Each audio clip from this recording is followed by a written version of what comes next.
इमरान भाई share screen तो करनी है। हेलो। जी आप लाइव है सर। ओके, अस्सलाम वालेकुम।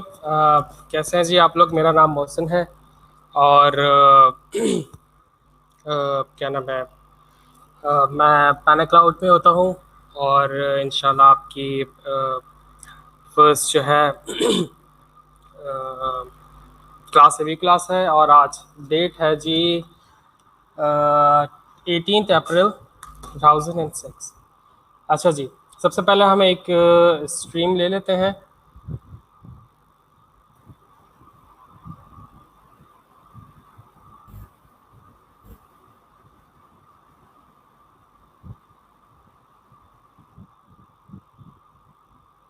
ओके जी, आई थिंक। अच्छा, आप लोग को आवाज़ नहीं आ रही है?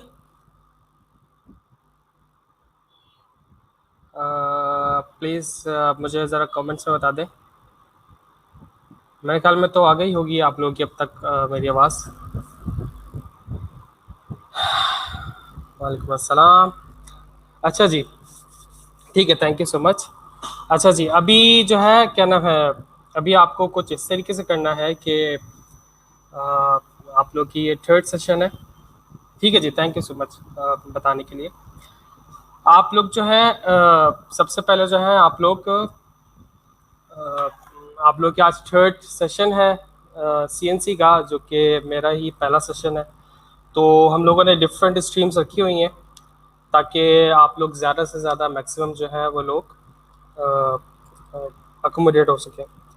तो इसके बाद जो है आपको अ, अ, आपकी जो, अगर कोई बंदे रह गए हैं या कुछ ओवरसीज़ हैं, तो इसलिए जो है हमने डिफरेंट स्ट्रीम्स रखी हुई हैं। अच्छा, ये आप लोगों के लिए अच्छा भी है कि अगर आप लोगों के पास अगर कोई एक चीज़ अगर मिस कर जाती है या आप लोग कुछ ज़्यादा अगर करना चाहते हैं, तो उसके लिए आप लोग अपने आप को कर सकते हैं।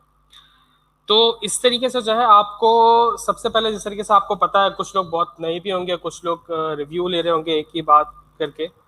तो इसके अंदर जो है आपको ये देखना है कि वैसे तो आप लोग मुझे बताएं क्या करना है। वैसे मेरे ख्याल में तो ये था कि हम सबसे पहले जो है एक बिल्कुल आसानी से जो है एक रिव्यू ले लेते हैं जाके हमारे, ताकि पेस बन जाए। तो हम सबसे पहले जो है बहुत बेस लेवल से लेके स्टार्ट करेंगे, ताकि बहुत सारे जो हमारे पास जो कम्युनिटी है, जो बहुत सारे जो स्टूडेंट्स हैं, वो मैक्सिमम मेजॉरिटी उनकी नॉन टेक्निकल है। तो हो सकता है कि आप लोग ज़्यादातर टेक्निकल भी हों और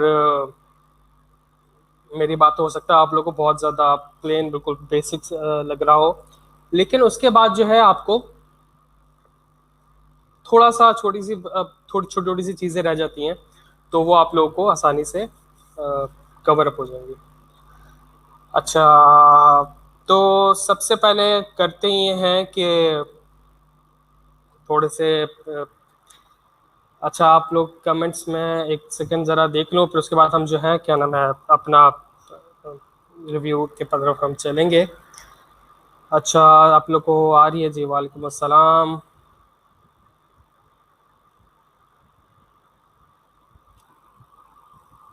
अच्छा जी, थैंक यू सो मच। अच्छा, आई एम सॉरी, मैं 5 मिनट लेट हो गया हूँ। थोड़ा सा टेक्निकल इश्यूज हो गया था क्योंकि बैक टू बैक क्लासेस होती हैं, तो इस वजह से जो है थोड़ा सा टाइम ज़्यादा हो गया था। अच्छा, thank you so much. General बता दें क्या होगा स्पोर्ट्स में?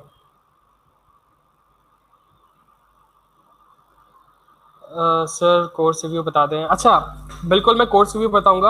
अच्छा, मैं आपको सबसे पहले एक चीज़ आपको बता दूं कि असल में स्ट्रीम बहुत ज़्यादा होती है इसके अंदर, तो इसलिए जो है आप लोग कोशिश करिएगा कि आपकी जितनी भी चीज़ें हैं वो सारी की सारी टू दी पॉइंट हो, ताकि आपके जो कमेंट्स होंगे ना, तो वो इतने ज़्यादा हो जाएंगे कि मतलब हेलो सर, हाय, रिप्लाई मी। मैं बिल्कुल कोशिश करूंगा सबके रिप्लाई करूं, लेकिन आप इतने ज़्यादा आप करेंगे फ्रीक्वेंटली, तो ज़्यादा से ज़्यादा जो है ना कमिट्स नहीं ले पाऊंगा मैं। तो इसलिए आप मैक्सिमम कोशिश कर रहे हैं टू दी पॉइंट है, टू दी स्पेसिफिक। और जो जर्नल वाले परसेप्शन है ना, जो मतलब कि भाई ये चीज़ है, आप मुझे थोड़ा सा फ्यूचर गाइडलाइन एग्जाम्पल, या ये चीज़ अच्छा है या फिर वो चीज़ है ये नहीं आ रहा, तो वो आप मुझसे अलग से स्लैक या फिर टेलीग्राम पे भी आप कर सकते हैं।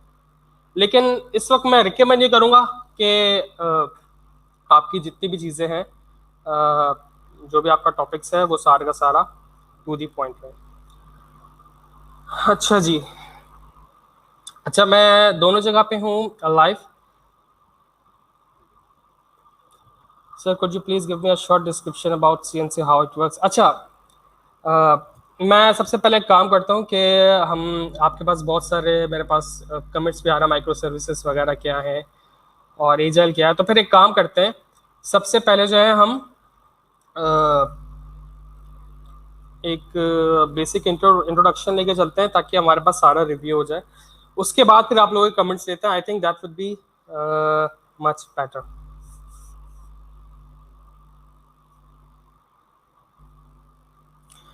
प्लीज सीनियर बैच वाले क्वेश्चनिंग से अवॉइड करें, सो न्यू बैच क्वेश्चंस वाले हर सेशन में ओल्ड बैच वाले ही।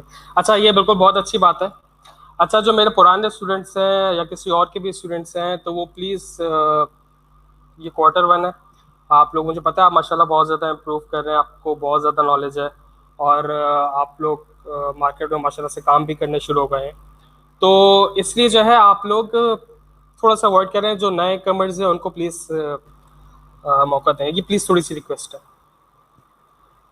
अच्छा जी, तो हमें सबसे पहले जी करना ये है कि एक काम ये करते हैं कि मैं आपके साथ एक स्लाइड शेयर करता हूँ और उसके बाद जो है हम इसको फिर देख लेते हैं।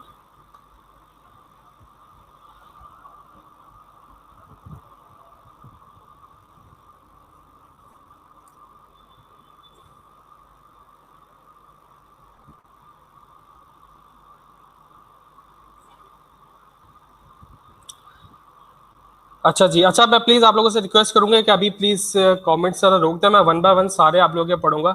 लेकिन आप इस तरीके से आप कमेंट्स आते रहेंगे तो फिर मिस हो जाएंगे मुझसे बहुत ज़्यादा। अच्छा, इसको मैं आपको स्क्रीन शेयर करता हूँ। आप लोग प्लीज़ ज़रा मुझे बताइएगा कि आपके पास शेयर होता है कि नहीं होता।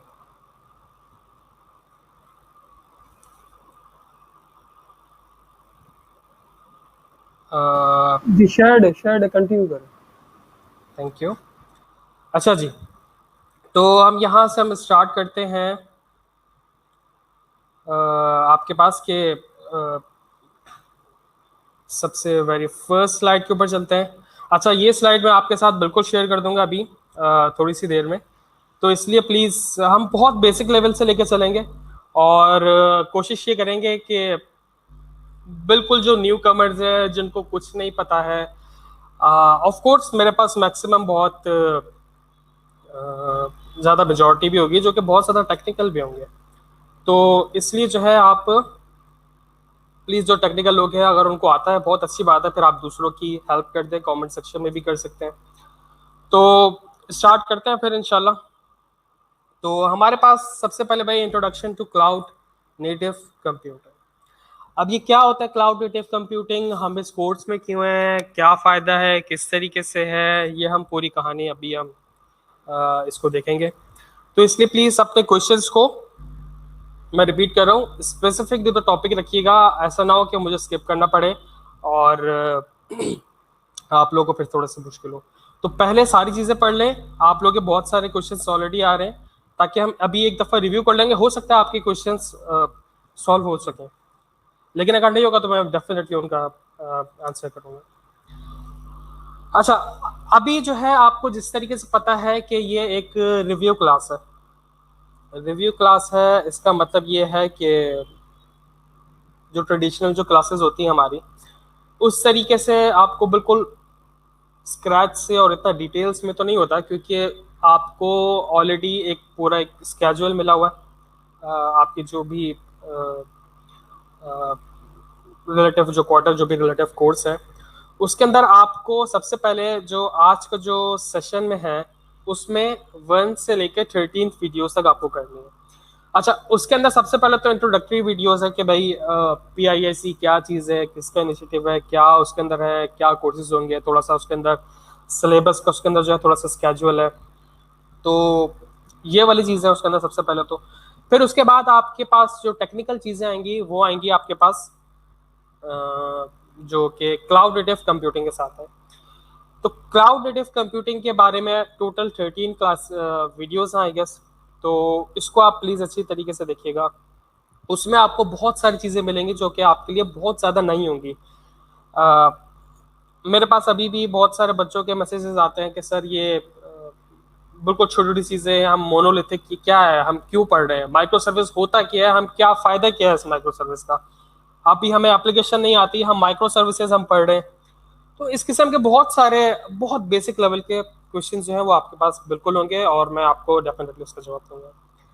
तो उसका आपको सबसे पहले मैं एक प्री रिक्विजिट्स बता दूं, जो कि मैं अक्सर अपने साथ करता हूं, जो कि मैं ज़्यादातर सजेस्ट भी करता हूं।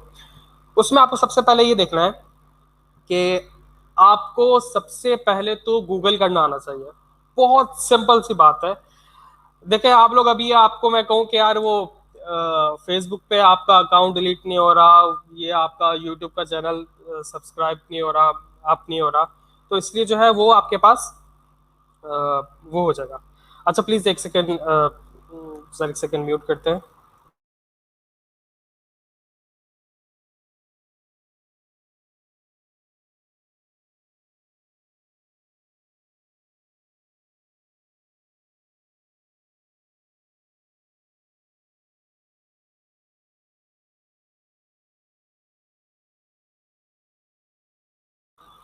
अच्छा जी, सॉरी फॉर डिस्टर्बेंस। अच्छा अच्छा, सबसे पहले तो आपको जी गूगल करना चाहिए। मैं सबसे पहले आपको ये बोलूंगा कि आपको गूगल करना आना चाहिए। आपको कुछ भी समझ में नहीं आ रहा, आपको कोई एक टर्म समझ में नहीं आ रही, आपको सिंपल जो है सिर्फ और सिर्फ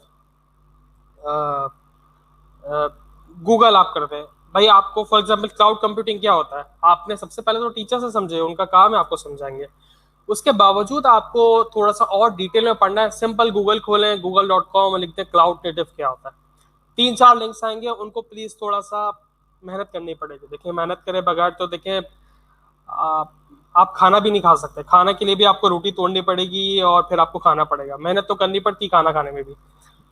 तो इसलिए प्लीज आपको मेहनत करनी पड़ेगी, थोड़ा सा ज्यादा टाइम देना पड़ेगा। अभी ऑफ कोर्स इतने ज़्यादा हालात इतने ऐसे नहीं है, एक ग्लोबल पेंडेमिक की बहुत बड़ा इशू हुआ है, तो इसको थोड़ा सा कैश कर लें। ये आई नो के बहुत बड़ा क्राइस है और ये पूरी दुनिया एक्सेप्ट करती है। सब लोग इसके अंदर परेशान है, ये डिफरेंट बात है। लेकिन आप लोग प्लीज़, ये आपके पास बहुत ज़्यादा ग्लोबल मौका है। आप लोग बहुत छोटी छोटी सी चीज़ों को अपने आप को इवॉल्व करें, अपनी स्किल्स को पॉलिश कर लें प्लीज़। अच्छा, ये मैं थोड़ी सी चीज़ें जो कि मैं स्टार्टिंग में बताता हूँ ताकि आपको ये थ्रू आउट द सेशंस आपको बताना ना पड़े। मेरी क्लास हर संडे को, सैटरडे को सॉरी, 12 से 2 हुआ करेगी, तो आप लोग प्लीज़ ज्वाइन कर सकते हैं। अच्छा, इस अभी हम पढ़ेंगे क्या?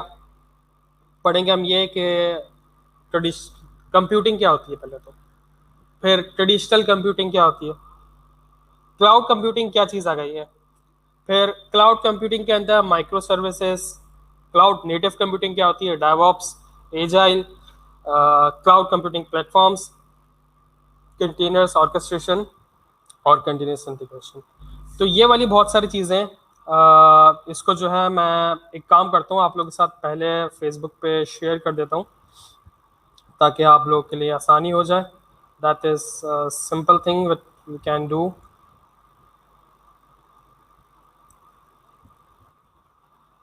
अच्छा जी, एक सबसे पहले काम करते हैं क्लाउड नेटिव कंप्यूटिंग। मैं आपके अभी फॉर नाउ अभी मैं आपके फेसबुक ग्रुप पे करता हूँ और उसके बाद जो है हम लोग इसको हम, मैं आपके टेलीग्राम और स्लैक पर भी आपको शेयर कर दूँगा। तो इसको प्लीज़ आप लोग ज़रा देख लीजिएगा।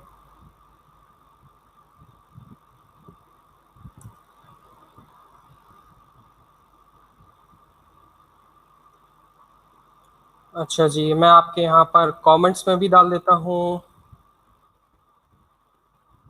अच्छा, टेलीग्राम और आपका जो स्लैक है उसमें मैं आप लेक्चर खत्म होने के बाद मैं बिल्कुल मैं इसमें शेयर कर देता हूँ। तो जी, ये ट्रेडिशनल कंप्यूटिंग क्या होती है? सबसे पहले तो हम यहाँ पर आते हैं। ट्रेडिशनल कंप्यूटिंग सबसे पहले तो कि हमारे पास थोड़ा सा, अच्छा, हम इस वक्त, ये मेरा थोड़ा सा एक पैटर्न ये है क्लास लेने का, मैं थोड़ी सी कहानियों के तौर पे आपको ज़्यादा सिखाऊंगा, बिल्कुल बेसिक टर्म्स के हर कोई आसानी से समझ सके। ऑफ कोर्स बहुत सारे जो टेक्निकल होंगे वो आप मुझसे कह सकते हैं, लेकिन बहुत अच्छी बात है आपको आता है तो। लेकिन अगर आप बेसिक तरीके से चल जाएंगे तो औरों का बहुत फायदा हो जाएगा। तो ट्रेडिशनल कंप्यूटिंग क्या होती थी क्लाउड नेटिव से पहले?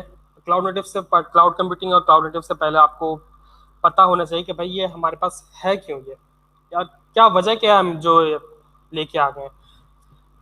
कंप्यूटिंग तो देखिए आपको पता है, जो कि आपकी कंप्यूटेशनल आपकी जो भी प्रोग्राम्स होते हैं। अब इसको सबसे पहले जो आपकी एप्लीकेशंस होती हैं वो ट्रेडिशनली बिहेव किस तरह से करती थी?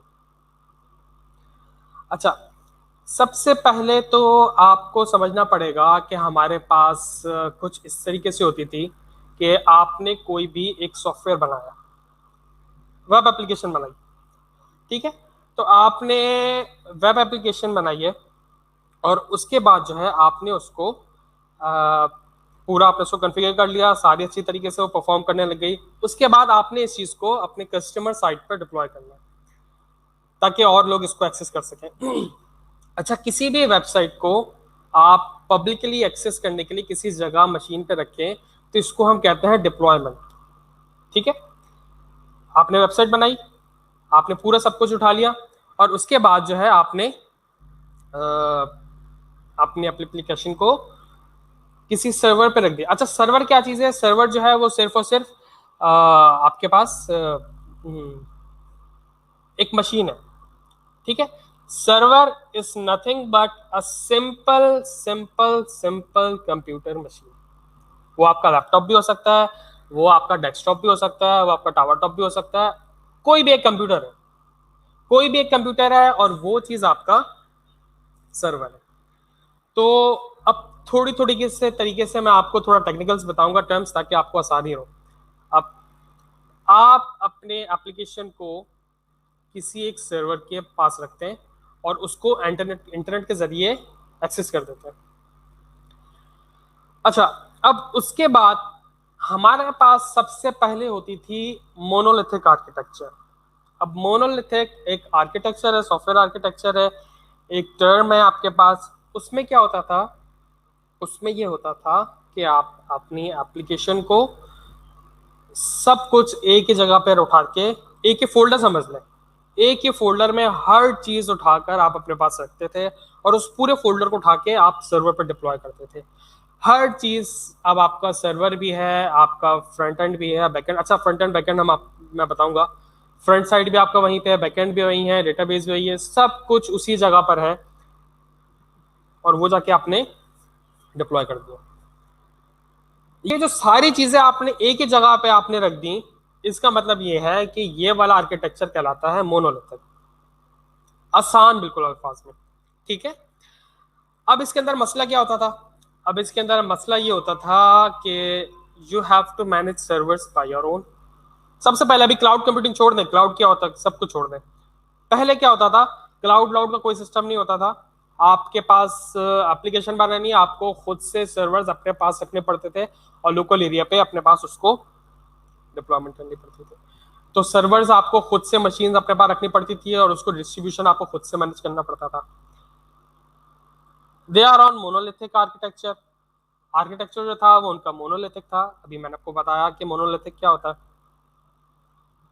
Applications are very big in size. Application का साइज बहुत ज्यादा बड़ा होता था क्योंकि एक ही मोनोलिथिक है, हर चीज एक ही चीज में बंडल अप है और उसी को उठा के आपने डिप्लॉय कर दिया। तो ऑफ कोर्स हर चीज एक ही फोल्डर में है, आपकी पूरी एप्लीकेशन उसी फोल्डर से चल रही है। अच्छा, फोल्डर मैं आपको इसलिए बता रहा हूँ ताकि आपको आसानी रहे समझने में। अब वो चीज आपके पास उठा के आपने वहां पे रख दी, अब उसका साइज बड़ा हो गया, जाहिर सी बात है। They have high down time. अच्छा, अब ये डाउन टाइम क्या चीज होता है? डाउन टाइम एक नई वर्ड आया। डाउन टाइम ये चीज होता है भाई कि आपने कोई भी एप्लीकेशन बनाई, ठीक है, आपने कोई भी एप्लीकेशन बनाई और उसके बाद जो है आपने लाइट चली गई, फॉर एग्जांपल इंटरनेट बंद हो गया, अभी क्रैशिंग को छोड़ दें, अभी लाइट चले गई, इंटरनेट बंद हो गया, आपके सर्वर्स भी स्टॉप हो गए, तो ये आपके पास डाउन टाइम हो गया। अब उतनी देर में जब आपके पास लाइट गई हुई है, कोई ऑल्टरनेट नहीं है आपके पास, कोई जनरेटर, कोई यूपीएस, कोई कुछ नहीं है, तो उस दौरान जो आपके पास जो एक्सेस हो रहा है, जो यूजर वेबसाइट को एक्सेस कर रहे हैं, तो वो डायनासोर आ रहा है गेम खेलने आप उसके अंदर तो वो कहलाता है किसी भी वेबसाइट का डाउन टाइम, कि आपकी वेबसाइट रिस्पॉन्ड नहीं कर रही। कोई भी, अच्छा, कुछ वेबसाइट ऐसी भी होती हैं जो कि स्टैटिक होती हैं, आपके पास कैश करके रख लेती हैं।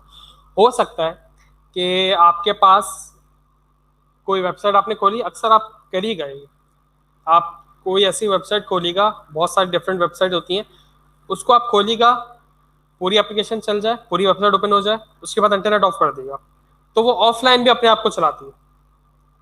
अच्छा, ये एक अलग टेक्निक होती है जो कि हम पीडब्ल्यू से बहुत अच्छी तरीके से मेंटेन करते हैं, इसको हम इंशाल्लाह इन फ्यूचर हम इसको पढ़ेंगे कि ये किस तरीके से होती है पीडब्ल्यू। तो इस तरीके से ये भी पॉसिबल है। अब इसके बाद जो है आपके पास कैशिंग के जरिए अब आप इसको ऑफलाइन किस तरीके से करते हैं, और आपके पास सर्वर रिस्पॉन्ड नहीं कर रहा, वो भी आपका डाउन टाइम है। आपने यूजर नेम पासवर्ड कर दिया, लॉगिन दबा दिया, लॉगिन ही नहीं हो रहा है, ये आपको वेबसाइट का डाउन टाइम है।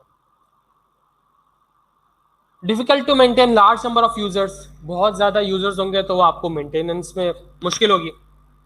इतने सारे लोग, अब वेबसाइट आपकी एक ही है, सिंगल मल्टीपल थ्रेडेड छोड़ दें, एक ही यूजर को एक ही दफा वो रिस्पॉन्ड कर दिया, अब आपके पास बहुत ज्यादा लार्ज नंबर ऑफ यूजर्स आ गए, रिस्पॉन्ड नहीं करेंगे। ऑल यूटिलिटीज, जितनी भी उसकी डिपेंडेंसीज हैं, जितनी भी चीजें हैं, वो सारी की सारी उसी फोल्डर के अंदर, जितनी लाइब्रेरीज वो यूज कर रही है, जो भी कुछ यूज कर रहा है, वो सब का सब उसको अवेलेबल होगा। ये इसके अंदर आपके पास यहाँ पर require less efforts to build up, इसके अंदर आप इसे समझ लें कि आपको बहुत छोटी सी एप्लीकेशन है, हेलो वर्ल्ड बनाने, सब कुछ सबसे बिल्कुल आसान। किसी भी वेबसाइट का, सॉरी, किसी भी लैंग्वेज का आप जब सीखते हैं तो उसका एक हेलो वर्ल्ड प्रोग्राम बनाता है कि भाई ये मेरे पास अप एंड रनिंग हो जाए, कंपाइलर कंपाइल करके सिंपल हेलो वर्ल्ड का मैसेज शो कर दे। तो हेलो वर्ल्ड सबसे ज्यादा मोस्ट कॉमन चीज है प्रोग्रामिंग, किसी भी नई प्रोग्रामिंग लैंग्वेज सीखने में। और लोग हम यहाँ प्रोग्रामिंग लैंग्वेज नहीं सीख रहे, लेकिन मैं आपको बता रहा हूँ कि छोटी सी एप्लीकेशन है, छोटा सा टू डू एप्लीकेशन आपने बनाया, ये काम के लिए आप मोनोलिथिक आप यूज कर सकते हैं। रिमोट क्लाउड कंप्यूटिंग का पहले जमाने में कुछ आर्किटेक्चर नहीं था, फिर आपके पास जब वाइड एरिया नेटवर्क आया, फिर उसके बाद आपके पास रिमोट सर्वर्स आने लग गए, फिर आप अपनी मोनोलिथिक को ही उठाकर सर्वर्स को रखने लग गए कि आप रिमोटली भी उसको एक्सेस करें।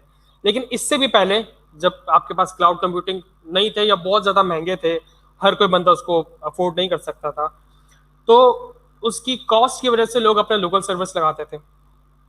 तो उसमें ये मसला था कि आपके पास खुद आपको मैनेज करना है, और still being used in private cloud. अभी भी कुछ प्राइवेट क्लाउड्स में अभी हम कर सकते हैं। अच्छा, प्राइवेट क्लाउड्स होते हैं वो भी हम पढ़ेंगे आगे कि प्राइवेट क्लाउड्स होते क्या। फिर आया जी रेवोल्यूशन क्लाउड कंप्यूटिंग का, कि क्लाउड कंप्यूटिंग क्या चीज होती है भाई।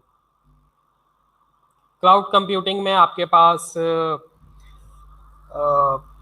सबसे पहले आपके पास, मैं जरा एक बार जरा आपके पास चेक कर लूँ आपके पास सब चीज़ सही चल रही है।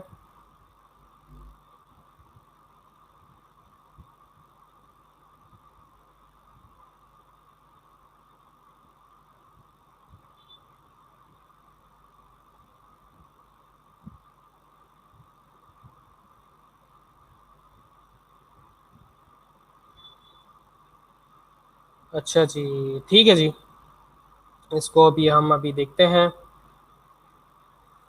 सही है, आपकी कमेंट्स में बिल्कुल अभी देखता हूँ। अच्छा, कुछ चीज़ें मैंने इस स्लाइड के अंदर बहुत बेसिक रखी हैं, तो मे भी आप लोगों को उससे इत्तेफाक हो, लेकिन मैंने इसको इसलिए बेसिक बनाया, इसको मैं मेरा थोड़ा सा प्रैक्टिस ये है कि मैं बिल्कुल बेसिक से लेके आगे बढ़ता हूँ, तो आपको इस वाले कोर्स के अंदर बहुत बेसिक चीज मिलेगी कि ये क्या होता है, ताकि आपको आसान अल्फाज में समझाने के लिए। लेकिन अगर आप टेक्निकल हैं तो आप के लिए ये बिल्कुल इस तरीके से वो टर्म आपके लिए बिल्कुल भी नहीं है। तो ये मैं आपको पहले से आपको बता देता हूँ। सिंगल और अच्छा, क्लाउड कंप्यूटिंग में क्या होता था, सिंगल और group of computer machines interconnected with each other. तो ये आपको बोले भाई क्लाउड कंप्यूटिंग होता क्या है। क्लाउड कंप्यूटिंग ये होता है कि सिंगल या ग्रुप ऑफ मशीन्स एक साथ एक दूसरे से इंटरनेट कनेक्शन के जरिए आपस में मिक्स हुई हुई है, कनेक्टेड हुई हुई है, और वो आप उन चीज़ों को ओवर द इंटरनेट एक्सेस कर सकते हैं। सिंपल सी डेफिनेशन है कि रिमोट सर्वर्स आप किस तरीके से काम करते हैं आपके पास, कि आपके पास वो इंटरनेट से कनेक्टेड होते हैं और आप उसको एसएसएच से या पुटी कनेक्शन से आप उसको एक्सेस कर लेते हैं। It is like on high demand availability of computation resource without directly active. अच्छा, इसके अंदर ये होता है कि आप इसको आसान अल्फाज में ये भी समझ सकते हैं कि आप अपनी रिक्वायरमेंट के हिसाब से अपनी जो भी रिसोर्स अवेलेबिलिटी है, आपकी जो भी कंजम्पशन है, उसके हिसाब से वेंडर से अपनी ही एप्लीकेशन को होस्ट करने के लिए, उसको यूज़ करने के लिए वहाँ से कोई चीज़ रेंट कर लेता है विदाउट डायरेक्टली। मतलब आपको खुद से एक्टिवली वहाँ पे यूज़र को फिजिकली मैनेज करने की ज़रूरत नहीं है, रिमोटली आपको एक्सेस हो जाएगा और उससे आप अपनी कोई भी एप्लीकेशन को वहाँ पे एक्सेस कर सकते हैं। अच्छा, यूज़र्स वहाँ पर अपनी मशीन्स को उनकी मशीन्स को रेंट कर सकते हैं, उनकी मशीन्स पे अपनी चीज़ें डिप्लॉय कर सकते हैं और उनकी मशीन्स उनकी चीज़ों को डिप्लॉय करके यूज़ होकर अपने जो भी आपका मार्केट प्लेस है उसको आप सर्व कर सकते हैं। Zero cost for local maintenance. अब रिमोट सर्वर्स क्लाउड में होता क्या है कि आपको फिजिकली वो उन लोग का हेडेक है, मेंटेनेंस वो लोग करेंगे जिनके वेंडर्स हैं। लेकिन मैंने अगर कोई भी फॉर एग्जांपल AWS की कोई EC2 मशीन मैंने परचेस करी है, फॉर एग्जांपल AWS की कोई भी मैंने एक सर्विस अचीव करी है, अब मुझे उसकी ज़रूरत नहीं है कि मैं वहाँ जाके उसको साफ करता रहूँ, उसको रोज़ाना सुबह शाम कपड़े मारूँ उसके ऊपर तो ये मुझे उसकी लोकल मैनेजमेंट नहीं है कि भाई तार मैं सही से फिक्स कर रहा हूँ रोज़ाना, तार लूजिंग तो नहीं हो गई, सो ऑन। तो ये किस्म, ये मेरा कोई हेडेक नहीं है, ये उन वेंडर्स का है। मेरे पास उनको मेंटेनेंस की कोई अब मैं कर ही नहीं रहा तो कॉस्ट भी नहीं है, ये कॉस्ट उनकी है, मेरे लिए नहीं जो मैं उसको यूटिलाइज कर रहा हूँ। Vendors make sure high availability. High availability क्या होती है कि ये वेंडर का काम है कि लाइट चली जाए, इंटरनेट नहीं है, कनेक्शन लूज हो गया, कुछ भी हो गया, तो ये वेंडर्स मेक श्योर करेंगे कि आपके पास हमेशा हमेशा आपकी एप्लीकेशन अप हो। अगर कि आपका एप्लीकेशन एरर नहीं है, वेबसाइट आपकी क्रैश कर रही है, आपका एप्लीकेशन मसला है, तो वो टोटली आपका मसला है। लेकिन ये जो फिजिकल सर्वर्स की मेंटेनेंस का है वो वेंडर्स मेक श्योर करेंगे कि आपको हमेशा हमेशा अवेलेबल रहेगा।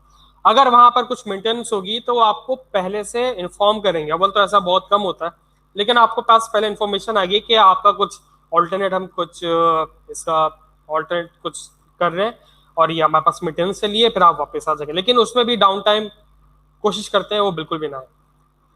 अच्छा, ये जो रिमोट सर्वर्स होते हैं जिसमें हम जिसको हम क्लाउड कह रहे होते हैं, वो हमारे पास दोनों तरीके से चल सकते हैं। वो हमारे पास कंटेनराइजेशन भी कर सकते हैं कि मोनोलिथिक ऐप को आपने डॉकराइज करके रख दिया। अच्छा, डॉकराइज क्या होता है वो भी हम देखेंगे। मोनोलिथिक ऐप को कंटेनराइज करके रख दिया, वो भी सर्व हो जाएगी। लेकिन क्लाउड कंप्यूटिंग बेसिकली हमारे पास माइक्रो सर्विसेज को यूज करने के लिए होती है कि आपने अपनी छोटी छोटी सी सर्विसेज बनाई और उसको वहां जाके डिप्लॉय कर दिया। अच्छा, कंटेनराइजेशन और माइक्रो सर्विसेज वो भी हम देखेंगे। लेकिन याद रखिएगा, क्लाउड कंप्यूटिंग में हमेशा हमेशा आप ये स्टैंडर्ड है, आपकी कोशिश करें कि हमेशा हमेशा माइक्रो सर्विस आर्किटेक्चर पे जाए। क्लाउड कंप्यूटिंग जो भी आपके रिमोट सर्वर्स होते हैं वो यूजुअली 3 टाइप्स के होते हैं। प्राइवेट होता है, पब्लिक होता है और हाइब्रिड होता है। प्राइवेट ये होता है कि आपने ये रूम है, यहाँ पर लोकल यूजर्स के लिए आपको चाहिए, तो आपने खुद से यहाँ पर एक मशीन रख दी, सर्वर मशीन रख दी, और उसने आपने लोकल एरिया नेटवर्क पे उसको शेयर कर दिया ताकि आम लोग उसको शेयर करें। अच्छा, अब उसके बाद ये अभी भी बहुत ज़्यादा यूज होता है बैंक्स में। बैंक्स सबसे बेस्ट एग्जांपल होती है इस चीज़ की क्योंकि वहाँ पर आपके पास सिक्योरिटी होती है। वो चीज़ अपना डेटा अपना जो भी डेटा है वो पब्लिक नहीं करना चाहते। तो इस वजह से जो है वो अपनी सारी चीज़ें पब्लिक रखते हैं, प्राइवेट रखते हैं सॉरी, ताकि जो भी कनेक्शन जो भी सिस्टम वहाँ पर उनका स्टाफ यूज़ कर रहे हो वो रहे पब्लिक। पब्लिक सबसे मोस्ट वाइडली यूज एप्लीकेशन है। फॉर एग्जांपल आपने कोई भी एप्लीकेशन बनाई, वो आपने डिप्लॉय कर दी। फेसबुक है, फेसबुक आपने डिप्लॉय कर दिया। उबर आपने डिप्लॉय कर दिया। पीआईआईसी आपने सबसे बड़ी एग्जांपल है, पीआईआईसी आपने डिप्लॉय कर दिया और स्टूडेंट सब लोग अपने उसको पोर्टल को एक्सेस कर रहे हैं, वीडियोस देख रहे हैं और फीसेस देख रहे हैं, पूरा उनका कंटेंट उनका मैनेज हो रहा है। तो ये पीआईआईसी वाली एग्जांपल है, हमारे पास ये पब्लिक है, पब्लिकली सबको इसको एक्सेस कर रहे हैं। अब हाइब्रिड आ गई। हाइब्रिड के अंदर आपके पास कुछ लिमिटेशंस होते हैं कि आपको सारे का सारा डेटा पब्लिक नहीं करना है, ये सारे का सारा डेटा प्राइवेट नहीं करना है। तो उसमें होता है कुछ सर्टेन पार्ट आपने पब्लिक कर दिया, सर्टेन पार्ट आपने प्राइवेट रखा। इसमें भी बैंक सबसे अच्छी एग्जांपल है कि बैंक, अब आप तो देखें, आप ऑनलाइन ट्रांसफर कर रहे हो तो उनका बैंक का पूरा एक पोर्टल होता है। तो वो वाली चीज जो कि यूजर इंटरेक्शन है, जो कि यूजर यूज कर रहा है, वो चीज उन्होंने पब्लिक कर दिया। बाकी जो स्टाफ का जो एप्लीकेशन था वो उन्होंने हाइब्रिड कर दिया। तो इसी तरीके से हमारे पास हाफ चीजें पब्लिक हो गई, हाफ चीजें प्राइवेट, मतलब कॉम्बिनेशन हो गया प्राइवेट और पब्लिक क्लाउड्स का, हाइब्रिड। अच्छा, मैं काम कर रहा हूँ कि आप लोग के कमेंट्स जो हैं वो इसको हम बाद में देखेंगे, इसको एक साथ देख के फिर आपको पता चल जाएगा, ताकि कमेंट्स के बाद आपको पता चल जाए। एक दफ़ा सारे हम पूरी इस स्ट्रीम को देख लें, सॉरी इस पूरे लेक्चर्स को गो थ्रू कर लें और उसके बाद आप इसको आप देख सकते हैं। मैं आपके सारे जो कमेंट्स हैं सॉरी वो इसको मैं आपको गो थ्रू करूँगा। अब माइक्रो सर्विसेज क्या होती हैं? अभी मैंने आपको बताया मोनोलिथिक।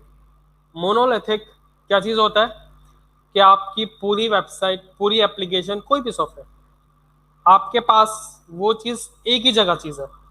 फ्रंट एंड जो कि यूज़र को नज़र आ रहा है, जो कि आप ब्राउज़र पे आप ओपन करते हैं वेबसाइट, और जो भी चीज़ आपको नज़र आती है वो चीज़ कहते हैं हम फ्रंट एंड है उस वेबसाइट का, जो कि आप पीआईआईसी एग्जांपल लेते हैं। पीआईआईसी में आप लॉगिन करते हैं, यूज़र नेम पासवर्ड डालते हैं और पोर्टल आपको नज़र आता है, उसमें आप पूरी मैनेजमेंट करते हैं, वीडियोस वगैरह, जो चीज़ आपको नज़र आ रहा है ब्राउज़र पे आप एक्सेस कर रहे हैं, वो चीज़ हम कहते हैं सबसे आसान अल्फाज में ये इस एप्लीकेशन का फ्रंट एंड है, जो कि यूज़र को नज़र आ रहा है ब्राउज़र के ऊपर। एक चीज़ ये होता है वो उसका बैकएंड होता है। बैकएंड जिसको हम सर्वर भी कहते हैं, सर्वर साइड भी कह रहे होते हैं, कि फ्रंट एंड और सर्वर एंड। अच्छा, बैकएंड ज़्यादातर नॉर्मली यूज होता है कि फ्रंट एंड अलग हो और बैकएंड अलग हो। फ्रंट एंड तो आपके पास जो नज़र आ रहा है इस वक्त हो गया। बैकएंड या जो आपका जो सर्वर होता है उसमें आपके पास ये होता है कि आपकी डेटाबेसेस होती हैं, आपके पास वो लॉजिक होती है जो कि यूज़र को एक्सेस नहीं होती। क्लाइंट, जिस तरीके से क्लाइंट डायरेक्टली डेटाबेस से बात नहीं कर सकता, उसके लिए बीच में एक आपको एक मिडल एक चीज़ चाहिए होती है। तो हमारे पास नॉर्मली क्या होता है कि वेब एप्लीकेशन जो आपका फ्रंट एंड होता है वो पिंग करता है बैक एंड को, जो कि आपका सर्वर साइड होता है, और सर्वर साइड आपका पिंग करता है आप बाद में डेटाबेस को। ये तो एक ट्रेडिशनल एक इसका एक लेयर है, एक साइकिल है कि डेटाबेस से बात करनी तो इस तरीके से होगी। उसका फायदा क्या है, आप कि क्लाइंट डेटाबेस से डायरेक्ट बात क्यों नहीं कर सकती? क्योंकि सिक्योरिटी पर्पज है। अब हर कोई हमारी तरह शरीफ आदमी नहीं होता तो कि जो है आप डेटाबेस आपने उठा के क्लियर कर दिया। अभी फॉर एग्जांपल अगर ये आपको पोर्टल का आपको डेटाबेस एक्सेस हो जाए, अगर मुझे एक्सेस हो जाए, मैं तो डायरेक्टली सबके A grade, A plus, A plus, A plus, A plus. I am sorry, मैं वैसे दूसरी कैटेगरी का हूँ, लेकिन मैं आप लोगों पर शक नहीं करता, तो मैं तो शायद ऐसे ही करूँ। तो इसलिए अब ये सिक्योरिटी हो गई बीच में कि आपके पास क्लाइंट जो है डेटाबेस को एक्सेस नहीं करना चाहिए। और कुछ बहुत सारी ऐसी चीज होती है कि क्लाइंट पे आपकी कंप्यूटेशन लो होती है, आपके पास लिमिटेड होता है। अब क्लाइंट आपका मोबाइल एप्लीकेशन भी हो सकता है कि आपने मोबाइल एप्लीकेशन, मोबाइल पे भी आपने वेबसाइट ओपन करी। अब मोबाइल के रिसोर्सेज कम है, अब तो खैर बहुत ज़्यादा हो गई, लेकिन रिसोर्सेज कम है अभी as compare to other powerful computers. तो जो हैवी कंपटीशन है या आपके पास कोई सिक्योरिटी पर्पस है जो हाइड करना है, वो चीज़ हम कोशिश करते हैं कि बैकएंड की तरफ ले जाए, क्योंकि बैकएंड पे हमारे पास जो रिसोर्स है, कंप्यूटेशन रिसोर्स है, वो सीपीयू पावर हो सकती है, मेमोरी हो सकती है, स्टोरेज हो सकती है, कुछ भी हो सकती है, वो हमारे ऊपर है। अगर हमारे पास कंप्यूटेशन ज़्यादा हो रही है, आप फॉर एग्जांपल कोई अपने पास कोई आपके पास कोई लो एंड मशीन हो, आपके पास कोई कोर टू डू कोई पुरानी कोई मशीन हो, पेंटियम सीरीज हो, उसमें आप कोई ऐसी हैवी ड्यूटी कोई एप्लीकेशन खोलें या कोई भी गेम आप चलाएं जो कि ऑनलाइन हो, वो देखिए बहुत ज़्यादा हैंग करेगा। चल जाएगा, बिल्कुल बिल्कुल हो सकता है चल जाए, हो सकता है कुछ सपोर्ट भी ना करें, लेकिन अगर वो चल भी गया फॉर एग्जांपल, तो उसके अंदर जो है आपको बहुत स्लो होगा। क्यों? क्योंकि आपका सीपीयू ज़्यादा कंज्यूम हो रहा है, अगर कि वो क्लाइंट साइड अगर उसके सारे लॉजिक लिखी हुई है। लेकिन अगर उसको हम शिफ्ट करते हैं सर्वर के ऊपर, अब मैंने एग्जांपल एक एप्लीकेशन बनाई, अब मुझे पता है कि उसका बैकएंड कितना है और फ्रंट एंड कितना है, तो मैं उसको अपने हिसाब से फ्रंट एंड जो भी हाई जो आपकी कंप्यूटेशन रिसोर्स है वो मैं बैकएंड पे करूंगा, और बाकी चीजें फ्रंट एंड पे मैं छोड़ दूंगा कि भाई ये नॉर्मल चीज यूजर एक्सेस कर लेगा।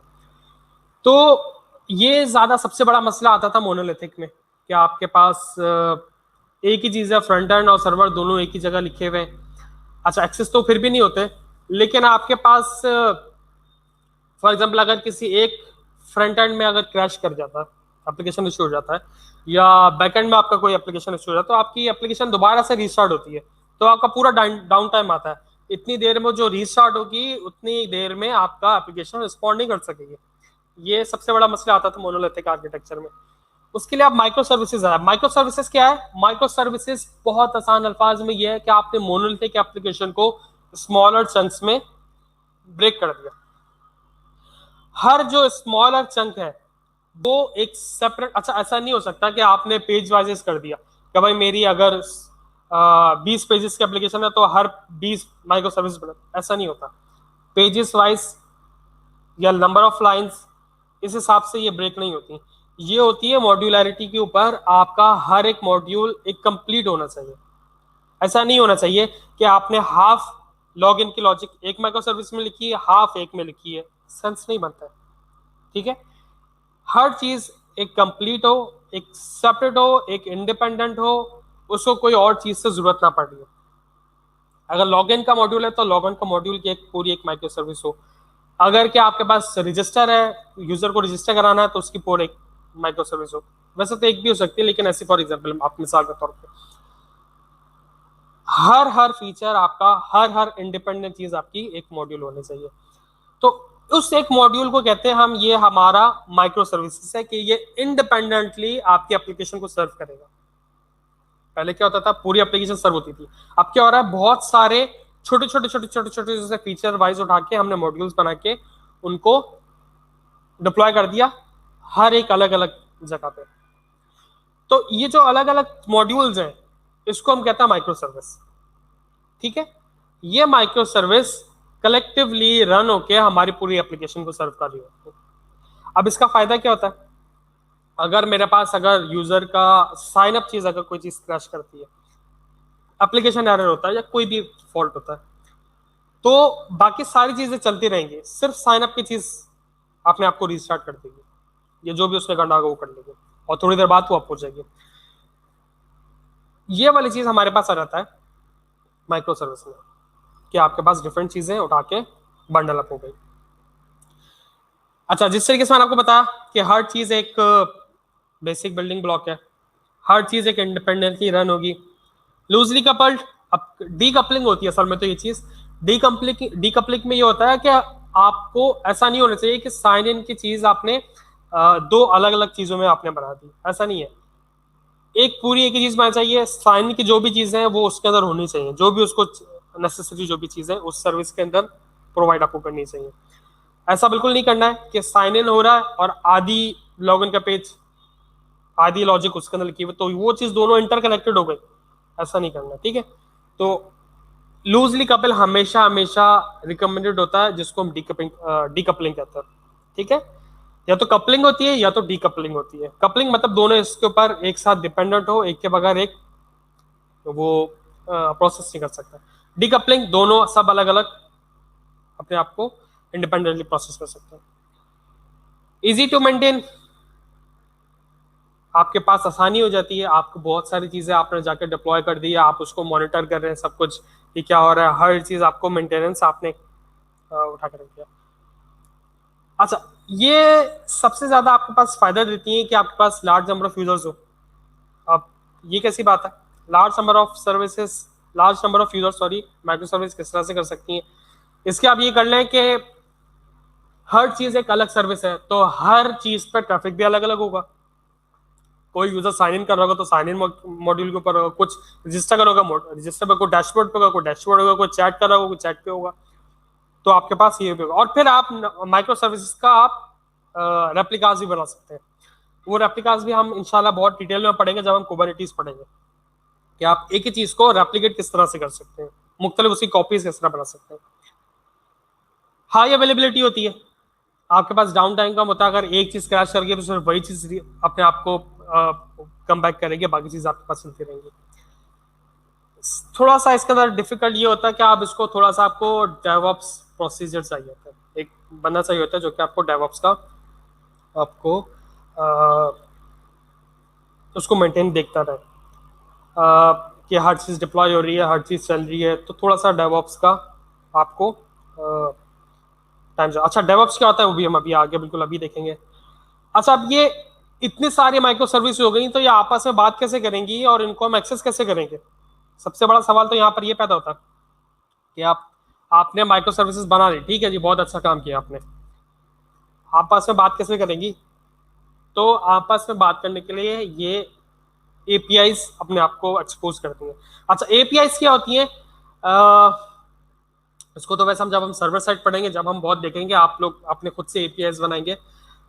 एपीआईज को अगर मैं आपको आसान अल्फाज में बताऊं कि एक एड्रेस होगा, एक यूनिक एड्रेस होगा, वो आईपी भी हो सकती है, वो कोई वेबसाइट जैसा एड्रेस जैसा होता है ना docs.google.com, इसी तरह का इसी तरीके से एक पूरा एड्रेस होता है। अच्छा, वो आईपी पे भी बेस्ड हो सकता है, वो किसी डोमेन स्पेसिफिक भी, वैसे नॉर्मली तो आईपी बेस्ड होता है अगर वो इंटर कनेक्शन हो तो उसके ऊपर वो यूनिक होगा उस चीज के लिए।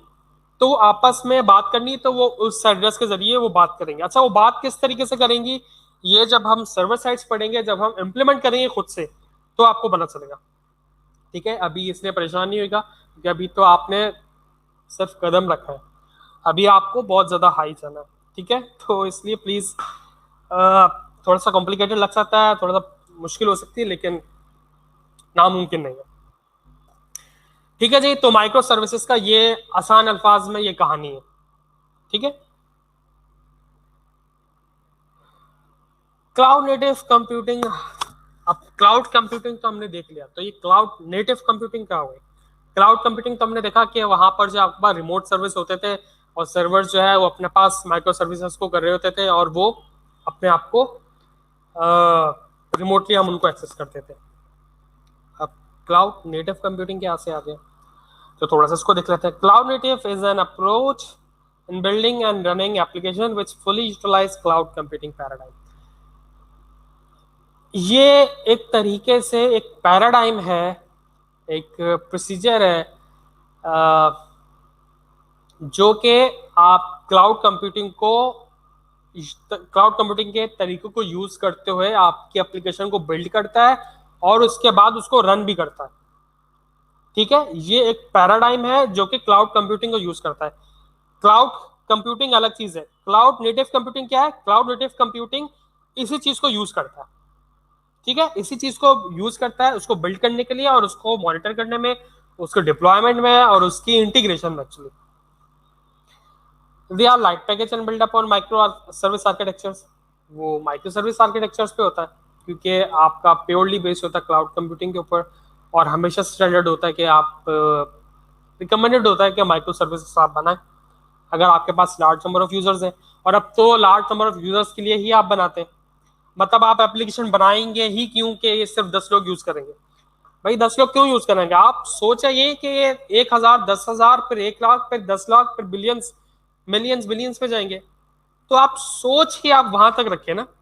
तो जब आप एप्लीकेशन ये सोच के आप ये बनाएंगे कि यार ये सिर्फ 10 लोगों को, 50 लोगों को, 100 लोगों को यूज करनी है, बस इससे ज्यादा नहीं करनी, तो अब इसमें मसला ये आएगा, अब आपके पास यूजर्स बढ़ गए, आपने आर्किटेक्चर ही जो उसका आर्किटेक्चर पूरा है, आपने पूरा आर्किटेक्चर ही उसका जब 100 लोगों पे लिखा है, 50 लोगों पे लिखा है, तो आप उसको स्केल अप कैसे करेंगे? आपको बहुत ज्यादा चेंज करना पड़ जाएगा।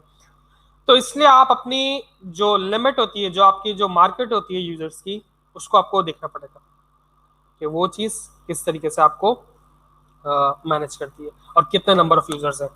तो इसलिए आपको एप्लीकेशन, कोई भी एप्लीकेशन बनाने से पहले आपको अपनी टारगेटेड ऑडियंस देखनी पड़ेगी। Isolated from servers and operating system, अच्छा इसमें ये होता है कि आपके पास आइसोलेट होती हैं ये क्योंकि छोटे छोटे से पैकेजेस होते हैं, मॉड्यूल्स होते हैं, वो एक दूसरे से आइसोलेट होते हैं। अच्छा, वो डॉकर कंटेनर्स भी हो सकते हैं, ज्यादातर ये डॉकर कंटेनर्स ही होते हैं। डॉकर्स आप लोग पढ़ेंगे इंशाल्लाह बहुत डिटेल में, अभी लिनक्स पढ़ेंगे नेक्स्ट, लिनक्स के बाद डॉकर। डॉकर में तो आपको पता चलेगा कि डॉकर की हम कंटेनर में क्या होता है और कंटेनराइजेशन क्या होता है, और डॉकराइजेशन, कंटेनराइजेशन डॉकराइजेशन एक ही बात है। तो उसमें हम किस तरीके से उसको अपनी एप्लीकेशन को डॉकराइज कर सकते हैं। तो ज्यादातर तो डॉकर कंटेनर्स आपके चल रहे होंगे, तो कंटेनर्स अभी हम भी देखेंगे। तो इस तरीके से आपके पास वो एक दूसरे से इंडिपेंडेंट होंगे और उनको पता ही नहीं चल रहा होगा कि मैं मैक पे चलने के लिए बनाऊं या फिर मैं विंडोज के ऊपर चलने के लिए बनाऊं या लिनक्स के ऊपर बनाऊं। वो इस तरीके से डिजाइन हुए थे, ठीक है। अच्छा, आपस में किस तरह से बात करेंगे? जैसे मैंने आपको बताया कि रेस्ट एपीआईज होंगी या फिर जीआरपीसी भी होगा या फिर नेट्स भी होगा। ये छोटी छोटी टर्म्स है, इसको अभी आप सिर्फ नाम ही याद रख लें, इसको हम डिटेल में पढ़ेंगे जब हम सर्वर की तरफ आएंगे। लेकिन ये कुछ बेसिक इनिशियल तरीके हैं जिनके आपस में कनेक्शन के लिए हम यूज कर सकते हैं, आपस में उनकी कम्युनिकेशन के लिए, सॉरी, उनके आपस में कम्युनिकेशन और उनको एक्सटर्नली, मुझे उनको एक्सेस करना एक्सटर्नली, तो मैं भी उनको एक्सेस कर सकता हूँ। ये कुछ 2-3 तरीके, जो कि 3 सबसे ज्यादा मोस्ट वाइडली यूज है। मैंने शुरू डेवऑप्स प्रोसेस, अभी डेवऑप्स अब नेक्स्ट देखते हैं। डेवऑप्स के आपको चाहिए कि आप इसको, आपको मैनेज करना तो डेवऑप का बनता चाहिए आपको, या एटलीस्ट आपको डेवऑप की काम आना चाहिए। They are automated and provide dynamic scalability as well. अच्छा, ये अपने आप को स्केलेबल भी कर सकते हैं अपने साथ।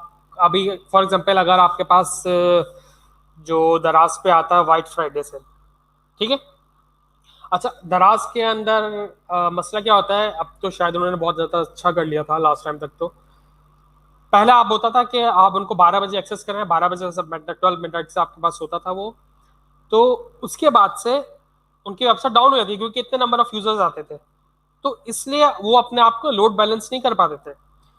तो इस काम के लिए कि अगर ट्रैफिक ज्यादा आ रहा है, नंबर ऑफ यूजर्स आ रहे हैं, तो उनको स्केल अप करना चाहिए, अपने एप्लीकेशन को थोड़ा सा बढ़ाना चाहिए ताकि लार्ज नंबर ऑफ यूजर्स उसको एक्सेस कर सके। तो ये आपके पास स्केलेबिलिटी आती, जो कि हम कुबरनेटिस में बहुत ज्यादा डिटेल में पढ़ेंगे कि ये स्केलेबिलिटी या फिर ऑटोमेटेड स्केलेबिलिटी के खुद अपने आप को ट्रैफिक के हिसाब से देख के बता के भाई मुझे कम होना है या ज्यादा होना है, वो भी हम कर सकते हैं। क्लाउड कंप्यूटिंग, नेटिव कंप्यूटिंग एक फाउंडेशन है CNCF के नाम से, जो कि इसको इस वक्त सबसे ज्यादा लीड कर रही है, और उसकी वजह है कि वो कुबरनेटिस को बहुत ज्यादा सपोर्ट करते हैं और कुबरनेटिस इसके अंदर सब जगह छाया हुआ है, तो इसीलिए हम पढ़ेंगे भी उसको। अब डेवऑप्स हो रहा है भाई, ये डेवऑप्स होता क्या है? अब डेवऑप्स में आपने पढ़ तो लिया, ये डेवऑप्स एग्जैक्टली होता क्या? तो जी, ये डेवऑप्स जो है आपके पास दो चीजों से बन के मिला, deployment and operations. Deployment deployment करो, डेवलपमेंट एंड ऑपरेशंस। अच्छा, डेवलपमेंट क्या है? जो कि आपका सॉफ्टवेयर डेवलपमेंट है, जो कि मैं कोडिंग करके बना रहा हूँ, तो ठीक है। तो ये तो आपकी डेवलपमेंट हो गई कि आप कोई भी काम करें। अब ऑपरेशंस क्या चीज है? अब आपने पूरा सॉफ्टवेयर, पूरी वेब एप्लीकेशन बना तो ली, इस एप्लीकेशन को पब्लिकली एक्सेस भी तो करवाना है ताकि लोग इसको यूज करें। तो पहले ये होता था कि आपके पास डेवलपमेंट की टीम अलग होती थी और ऑपरेशंस की टीम अलग होती थी, अभी भी बहुत ज्यादा, अभी भी ऐसा ही होता है, लेकिन अब ये पैराडाइम चेंज होता जा रहा है, ये पूरा एक कल्चर आपके पास चेंज होता जा रहा है। अब क्या होता है कि आपको दो अलग अलग टीम्स की जरूरत ही नहीं है। अगर फॉर एग्जांपल मैं अगर डेवलपर हूं, तो मुझे कोड करना भी आना चाहिए, मुझे ऑपरेशन करना भी आना चाहिए, मुझे लोड बैलेंसिंग करनी भी आनी चाहिए, मुझे सारी टेक्निक्स आनी चाहिए जो कि अपनी वेबसाइट को पब्लिकली बताना है। तो ये सारे मुझे ऑपरेशन से काम भी आना चाहिए, तो ये ऑपरेशन वाला काम होता है। अच्छा, ये आया क्यों है? ये आया इसलिए है ताकि आपके पास जो डेवलपमेंट टीम और नेटवर्क टीम है, इन दोनों का दरमियान का बैरियर ब्रेक हो सके। अब मैं फॉर एग्जांपल, मैंने कुछ एक चीज बनाई, मैंने अपनी ऑपरेशन टीम को दी, भाई ये चीज जाके आप डिप्लॉय करो सर्वर पे और जाके उसको एक्सेस करवा दो पब्लिकली, पब्लिश कर दो उसको, डिप्लॉयमेंट कर दो इसकी। तो हो सकता है वहां पर कुछ इश्यूज आए जो कि वो अंडरस्टैंड नहीं कर पा रहे हो, तो डेवलपर को बुलाएगा, भाई ये क्या है, डेवलपर बोलेगा भाई मेरे पास चल जाएगा, आपके पास नहीं चला तो मैं क्या करूं, मेरे पास नहीं चल रहा, किस्म की एक बहस हो जाती है। तो इस पूरे इंडिपेंडेंसी, ये जो पूरी डिपेंडेंसी आपकी, इसको इंडिपेंडेंट करने के लिए कि एक डेवलपर है उसी को सारे काम आने चाहिए, तो ये पूरा कल्चर चेंज हो गया है। और इसका सबसे आसान बात ये कि आपकी कॉस्ट कटिंग हो जाती है, कि अब आपको ऑपरेशन टीम की जरूरत नहीं है, छुट्टी हो गई। It accelerate the rate of quality deliverables. अच्छा, ये होता है कि मैंने कोई चीज बनाई, मैंने अपनी ऑपरेशन टीम को दी, ऑपरेशन टीम में जाके दे दिया, तो ये जाके मेरे पास अगर कोई चीज है तो वो जाके उनके पास चली जाएगी। तो ये पूरी थोड़ा सा टाइम लग रहा है, मैंने उसको दी, वो जाके उसने आगे दी, तो थोड़ा सा टाइम लग रहा है। अब मैंने कहा मैंने यहाँ पे कोई चीज बनाई, उसी को डिप्लॉय किया, फॉरन फॉरन चला गया, ये भी हो जाता है। ये सबसे बड़ा की ब्लॉक है एजाइल डेवलपर का। तो एजाइल क्या होता है? एजाइल क्या होता है भाई? एजाइल ये चीज होता है कि आप, बहुत सारे लोगों को मुश्किल होती है भाई एजाइल क्या है।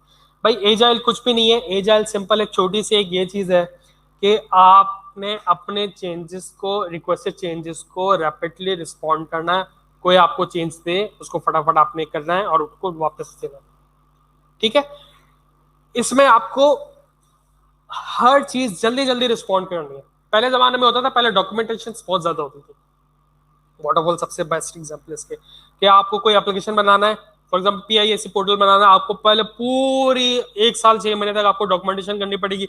इसके अंदर ये भी होगा, ये भी होगा, वो भी होगा, ये भी होगा, ये भी होगा, शुरू से लेके आखिरी तक की पूरी आपको डॉक्यूमेंटेशन बनाने की, फिर उसके बाद डेवलपमेंट स्टार्ट होगी। तो जब आपके पास डेवलपमेंट फिर स्टार्ट हुई, फिर वो 1 साल के अंदर बनी, इतनी देर में कोई और बेटर प्रोडक्ट आ गया, तो आपके पास पूरा टाइम ही जाया हो गया। तो ऑफ कोर्स प्लानिंग होती है, इजराइल के अंदर भी थोड़ी बहुत प्लानिंग होती है, लेकिन वो मॉड्यूल वाइज होती है, शॉर्ट टर्म प्लानिंग्स होती है। एक बड़ी प्लानिंग तो आपने कर ली, लेकिन वो डॉक्यूमेंटेड नहीं होती इतनी बड़ी कि इतना बड़ा आपको टाइम लगे। आपको थोड़ा सा एक बेसिक आइडिया होता है ये बनाना है, और उसके अंदर आप छोटी छोटी सी चीजों को आप बनाते हैं, छोटी छोटी सी यूजर स्टोरीज होती हैं, और उनको आप इंप्लीमेंट करते रहते हैं, भेजते रहते, करते रहते, भेजते रहते, करते रहते, भेजते रहते, मतलब पब्लिश करते रहते हैं। तो ये वाला उसके अंदर आपको चीज होता है। अच्छा, वो इटरेटिवली अपने आपको करता है, फिर आपके पास चेंज आया, फिर आपने उसको फटाफट आपने रिस्पॉन्ड किया, चले गए, फिर कोई चेंज आया, उसके आप मार्केट को देखते रहते हैं। आप एमवीपी टाइप के लिए बहुत अच्छा सा। अच्छा, एमवीपी क्या होता है? Minimal viable product. Minimal viable product, जिसको हम शॉर्ट फॉर्म में एमवीपी कहते हैं, अ टाइप ऑफ प्रोटोटाइप से थोड़ा सा ज्यादा चीज आप कह लें। जो कि आपको प्रोटोटाइप होता है कि थोड़ा सा वर्किंग चीज, लेकिन उससे थोड़ा सा 1-2 स्टेप ज्यादा, आपकी बेसिक थोड़ी बहुत जो नीडेड चीजें हैं वो हो सब, और फिर आपने उसको पब्लिश कर दिया, और आहिस्ता आहिस्ता से फिर आपने उसके अंदर फीचर्स आपने बढ़ाते गए। तो ये अल्टरनेटिवली होता है। अब आपने देखा कोई भी चीज लॉन्च करी, आपने देखा यार मार्केट में इस चीज को ज्यादा रिस्पॉन्ड कर रहे हैं, तो आपने उसके ऊपर और ज्यादा काम करना शुरू कर दिया। आपने देखा भाई इसमें तो मार्केट तो रिजेक्ट कर दिया, उनको चाहिए ही नहीं, तो आप फौरन से अपना पिवट करते हैं, और फौरन से आप अपना चीज को, डिसीजन को वापस देते हैं, और उसकी डायरेक्शन चेंज करते हैं, और उसको जो चीज रिक्वायरमेंट होती है उसके हिसाब से आप उसको बिल्डअप कर देते हैं। एजाइल कोई भी एक मॉडल नहीं है, ये एक अम्ब्रेला है। अब इसकी ऐसी एग्जांपल ले लें, भाई मैंने खाना खाया, अब खाना अम्ब्रेला है भाई, खाने में क्या खाया आपने?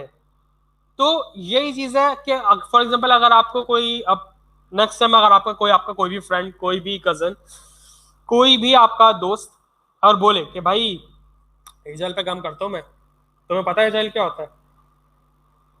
आपने उसको ये बोलना है, भाई 1 मिनट रुको जरा, एजाइल ठीक है तुम काम करते हो, एजाइल पे कौन सी वाली प्रोसेस मॉडल पे काम करते हो? एजाइल एक एम्ब्रेला होती है, उसके अंदर डिफरेंट कैटेगरीज है, तो आपको एग्जैक्टली वो देखना है कि उसके अंदर क्या चीज है, वही खाना खाया, भाई खाने में क्या खाया आपने, वही बात है। सबसे मोस्ट वाइडली यूज होता है स्क्रम। स्क्रम अभी थोड़ा सा टाइम भी कम है, नहीं तो मैं आपको बताऊंगा बहुत डिटेल में स्क्रम होता है क्या, आपको खुद शौक हो तो पड़ेगा। सबसे मोस्ट वाइडली यूज इस वक्त सॉफ्टवेयर इंडस्ट्री में स्क्रम यूज होता है। ये एक प्रोसेस मॉडल है, फिर कानबान भी होता है, एक्सट्रीम प्रोग्रामिंग होती है, इसमें पेयर प्रोग्रामिंग होती है, क्रिस्टल होता है, डीएसडीएम होता है और एफडीडी होता है, उसका फीचर ड्रिवन होता है। तो इस तरीके से आपके पास इन चीज़ों को आप थोड़ा सा एक्सप्लोर करिएगा कि एजाल ये थोड़ा सा प्रोजेक्ट मैनेजमेंट के साइड के थोड़े से ये टॉपिक्स हैं, तो इसको प्लीज आप पढ़िएगा। क्लाउड कंप्यूटिंग प्लेटफॉर्म्स क्या होते हैं भाई? क्लाउड कंप्यूटिंग प्लेटफॉर्म्स ये होते हैं भाई, ये जो क्लाउड कंप्यूटिंग आपको प्रोवाइड कर रहे हैं, इनके बहुत सारे वेंडर्स हैं क्या भाई? इनके कौन कौन से प्लेटफॉर्म्स हैं, कौन कौन सा, मैंने क्लाउड कंप्यूटिंग बहुत सारे माइक्रो सर्विस ये सब तो मैंने बना दी, और भाई इसको मैं डिप्लॉय क्या करूं? तो उसके लिए आपके पास बहुत सारे इस वक्त मार्केट शेयर्स हैं, बहुत सारे वेंडर्स हैं। सबसे आगे आगे जो है वो AWS और गूगल है, उनकी आपस में होती है। AWS जो अभी तक भी सबसे ज़्यादा सर्वर्स के टेक्नोलॉजी पर उसका अभी भी सबसे लीडिंग कर रहा है। सेकंड गूगल है, इन दोनों की आपस में रेस चलती रहती है। फिर अज्योर होता है जो कि माइक्रोसॉफ्ट का है, अलीबाबा है, IBM है, सेल्सफोर्स है, तो और भी बहुत सारी हैं। उनके बहुत सारे डिफरेंट प्लान्स होते हैं, आप उनको आप जो भी अपनी नीड के हिसाब से उसको आप परचेज कर सकते हो। अच्छा, वेंडर्स जो है ये अपने पास किसी भी टर्म में आप उनसे पॉसिबल टर्म में आप उनसे मशीन्स को रेंट कर सकते हैं। IaaS जिसको हम कहते हैं infrastructure as a service, PaaS platform as a service, SaaS software as a service, BaaS ये भी नया आया, बैकएंड एज अ सर्विस अभी तो नया तो नहीं, लेकिन इन तीनों के मुकाबले में नया। इसके अलावा फिर और 2-3 और भी नए आ गए, लेकिन बेसिकली IaaS, PaaS और SaaS ये तीनों बहुत ज्यादा मोस्ट वाइडली और मोस्ट कॉमन सर्विसेज है। IaaS में ये है कि आपने पूरी की पूरी इंफ्रास्ट्रक्चर ले लिया, भाई ये मुझे core machine, bear metal machine चाहिए, उसमें मैं खुद से OS करूंगा, खुद से अपनी डिपेंडेंसीज करूंगा, खुद से एप्लीकेशन डालूंगा और वो चीज डिप्लॉय करूंगा। ये इंफ्रास्ट्रक्चर, आपने बेयर मेटल एक मशीन लिया, उनसे रेंट करिए। PaaS आपको समझाने के लिए कुछ इस तरीके से है कि आपने मशीन ली, उसके अंदर OS भी हुआ है, ज्यादातर तो लिनक्स ही होता है। अब आपने उसके अंदर सिर्फ एप्लीकेशन इंस्टॉल करनी है और वो चल जाएगा। प्लेटफॉर्म OS उसके अंदर और बाकी सारी चीजें नीडेड जो चीजें हैं उस मशीन के लिए वो सारी इंस्टॉल हुई है पहले से। SaaS software as a service के गिटहब है आपका या जीमेल है आपका, आपके पास उन्होंने रेंट भी करके रखा हुआ है, सब कुछ करा हुआ है, आपने सिर्फ उनकी सर्विस प्रोवाइड करनी है। आपने कोई पुश नोटिफिकेशन का, आपने फॉर एग्जांपल कोई मॉड्यूल जो आपने वो यूज करना है, तो आपने उस सर्वर का सिर्फ, उस प्लेटफॉर्म का, उस OS का, उस एप्लीकेशन का सिर्फ और सिर्फ पुश नोटिफिकेशन जो आपके मोबाइल पे आते हैं ना, वो भी आप सर्वर साइड से इंप्लीमेंट करते हैं। तो या जो जो क्रोम के ऊपर आ रहे होते हैं आपके पास नोटिफिकेशन आ रहा होता है, इसको हम पुश नोटिफिकेशन कहते हैं। अच्छा, ये तो बिल्कुल नॉर्मल टर्म्स है, मोबाइल में तो आपके पास बिल्कुल सेटिंग्स होती है इसकी। तो फॉर एग्जाम्पल वो आपको फीचर यूज करना है या कोई एक ईमेल सेंडिंग की आपको फीचर यूज करना है, तो आपने सिर्फ ईमेल सेंडिंग की आपने उनसे सर्विस ली कि भाई मुझे ईमेल सेंड करने के लिए आप एप्लीकेशन दे दो अपना, मैं उनके एप्लीकेशन के जरिए ईमेल सेंड करूंगा। ये बोलते बैकएंड सर्विस, क्या आपने फायरबेस इस तरीके से एग्जांपल है, उसमें आपने, उन्होंने पूरा एक नोड.js पूरा उन्होंने करके रखा हुआ, या कोई भी हो सकता है, कोई भी उन्होंने बैकएंड आपने बना के रखा हुआ, APIs एक्सटेंड करी हुई उन्होंने, आपने सिर्फ उनको यूज करना है, प्लेटफॉर्म अपना आप बनाना है। कंटेनर्स क्या होते हैं जी? कंटेनर्स आपके पास एक ऐसी चीज समझ लें कि इसको हम जो डॉकर में जो है और लिनक्स के अंदर जब हम पढ़ेंगे, जब इंशाल्लाह नेक्स्ट चैप्टर होगा उसको हम बहुत डिटेल में पढ़ेंगे भाई कि लिनक्स एक्चुअली आर्किटेक्चर है क्या, ये काम क्या करता है। लेकिन अभी तक के आपके समझने के लिए Linux, sorry, container is like a logical packaging mechanism. एक लॉजिकल, एक आपने एक बंडल बना दिया, एक मैकेनिज्म है जो कि एप्लीकेशन को एक बंडल कर देगी और वो चीज आपके पास होस्ट होगा। वो चीज आपने कोई भी एप्लीकेशन बनाई, आपने जिस तरीके से हम करते हैं ना, जिप कर देते हैं या फिर रार कर देते हैं, अच्छा, कंटेनर से जिप और आर नहीं होता, मैं आपको समझाने के लिए कह रहा हूँ। लेकिन इसी तरीके से आपने सॉफ्टवेयर को एक तरह से बंडल कर दिया जो कि कंटेनर का बंडल है। कंटेनर्स हम सबसे ज्यादा यूज करते हैं डॉकर के अंदर। आपने फॉर एग्जांपल जैसे जिप करता है ना, इसी तरीके से आपने उसको डॉकर की तरह पूरा कॉन्फ़िगरेशन करके उसको पैकेज कर दिया पूरे आउटसाइड से। वो आइसोलेट होता है, डीकपल्ड होता है। अगर आप उसका फायदा ये होता है कि आप एक एप्लीकेशन एक मशीन पे एक ही चलती थी पहले। तो अब इसमें मसला क्या होता था कि अगर आपको दो मशीन चलानी है, दो एप्लीकेशन चलानी है एक ही सर्वर पे, आपके पास लोड ज्यादा हो गया, तो दो एप्लीकेशंस एक ही साथ में आपको सर्व करेंगे। वो कंटेनर्स आपको ये दो या दो से ज्यादा भी आपको एक ही मशीन के ऊपर आप उसको सर्व कर सकते हैं। इसका फायदा क्या है, ये आपके पास जब आप हाई ट्रैफिक होता है पर जो ज्यादा यूजर्स होते हैं तो उसके अंदर काम आता है। इसमें कुबरनेटिस में आपको ये बहुत ज्यादा यूज होगा, और डॉकर के अंदर तो हम बनाते हैं कंटेनर से, तो इसको हम बहुत, आप परेशान नहीं हो, इसको हम और बहुत डिटेल में आप जब हम खुद से आप करेंगे ना, जब तक आपको क्लियर नहीं होगा ये, तो इसलिए भी सब कहानी सुने। डिप्लॉयमेंट इज ईजी है। अब वो बंडल्स होते हैं वो इंडिपेंडेंट होते हैं, वो कभी आप किसी उसको लिनक्स मशीन पे भी चला सकते हैं, उसको मैक पे भी चला सकते हैं, किसी जगह भी चला सकते हैं, तो आसान होता है। डेवलपर्स के लिए भी आसान होता है कि आपने कोई एक चीज चलाई, दूसरे के पास वो चल नहीं रही, उसके पास उसने गलत वर्जन इंस्टॉल कर दिया, वर्जनिंग के इश्यूज आते हैं। और ये थोड़ा सा आप ये चीज भी आप इसको थोड़ा सा डिटेल में आप पढ़ लेंगे। कंटेनर्स क्या होते हैं भाई? कंटेनर्स आपके पास सबसे बेस्ट ऑल्टरनेट है वर्चुअल मशीन का। इसको हम लिनक्स मशीन में, जब हम लिनक्स पढ़ेंगे इसको हम बहुत डिटेल में देखेंगे कि वर्चुअल मशीन एक्चुअली काम किस तरह करती थी, ये गेस्ट ओएस क्या चीज़ है, ये हाइपरवाइजर क्या चीज़ है, इंफ्रास्ट्रक्चर क्या चीज़ है, ये किस तरीके से चल रहा है और ये किस तरीके से चल रहा है। ये सिर्फ आपको सिर्फ दिखाने के लिए इसको हम बहुत डिटेल में अभी पढ़ेंगे। अभी हम लिनक्स पढ़ेंगे, तो इंशाल्लाह नेक्स्ट वीक में आपका जब लिनक्स आएगा तो इसको हम पढ़ेंगे। तो इसलिए इसको अफोर्ड आप स्किप कर सकते हैं, सिर्फ आपके आइडिया देने के लिए। जिसको पता है ऑलरेडी तो बहुत अच्छी बात है। अब ऑर्केस्ट्रेशन क्या चीज आ गई भाई? ऑर्केस्ट्रेशन ये चीज है कि आपने बहुत सारे आपके पास कंटेनर्स हैं, ठीक है। अब आपके पास कंटेनर जो होता है ना, वो ज्यादा हाई ट्रैफिक के अंदर बहुत ज्यादा यूज होते हैं और बहुत ज्यादा वाइडली यूज भी हो रहे होते हैं। ये आप अपने पूरे कंटेनर्स को, पूरा एक एप्लीकेशन को रेप्लिका बना देते हैं। आपने कोई भी एप्लीकेशन बनाया, आपने उसका रेप्लिका बनाना है, एक और सर्वर मशीन पर डिप्लॉय करना है, फिर एक और एप्लीकेशन एक और मशीन पर डिप्लॉय करना है, या एक ही मशीन पे बहुत सारे रेप्लिकास डिप्लॉय करना है। ये सारी काम ऑर्केस्ट्रेशन होती है कि आपकी कंटेनर्स को किसको अप कर दो, इसको डाउन कर दो, इसको ये कर दो, इसको डाउन कर दो, इसको कॉपीज बना दो। ये कंटेनर्स की ऑर्केस्ट्रेशन कराती है। अच्छा, इसके अंदर जो है आपके पास बहुत सारे टूल्स हैं। कुबरनेटिस कंटेनर ऑर्केस्ट्रेशन का सबसे ज्यादा यूज करने के टूल है। कुबरनेटिस के वेबसाइट पर जाए, kubernetes.io। सबसे पहले लाइन आपको मिलके कि Kubernetes is orchestration tool for containers. आपकी कंटेनर्स की ऑर्केस्ट्रेशन के लिए होता है, टूल है कुबरनेटिस। इसके अलावा और बहुत सारे काम भी करता है, लेकिन मेन पर्पज इसका यही है। They take care. अच्छा, वो जो टूल्स होते हैं वो खुद से आपको लोड बैलेंसिंग करेंगे कि एक के पास अगर ज्यादा आ रहा है लोड, अगर एक मशीन सर्वर के ऊपर ज्यादा आ रहा है तो डाइवर्ट कर देंगे दूसरे सर्वर्स के ऊपर या दूसरे एप्लीकेशन के ऊपर। एप्लीकेशन तो आपके वही होगी लेकिन उसकी कॉपी के ऊपर ये चीज। अच्छा, वो चीज जो है आपके पास हाई अवेलेबिलिटी भी देखेंगी। अगर एक कंटेनर डाउन होता है तो उसको अप करना है। ये सारे टूल्स वो खुद ही करते हैं और मॉनिटर भी कर रहे होते हैं।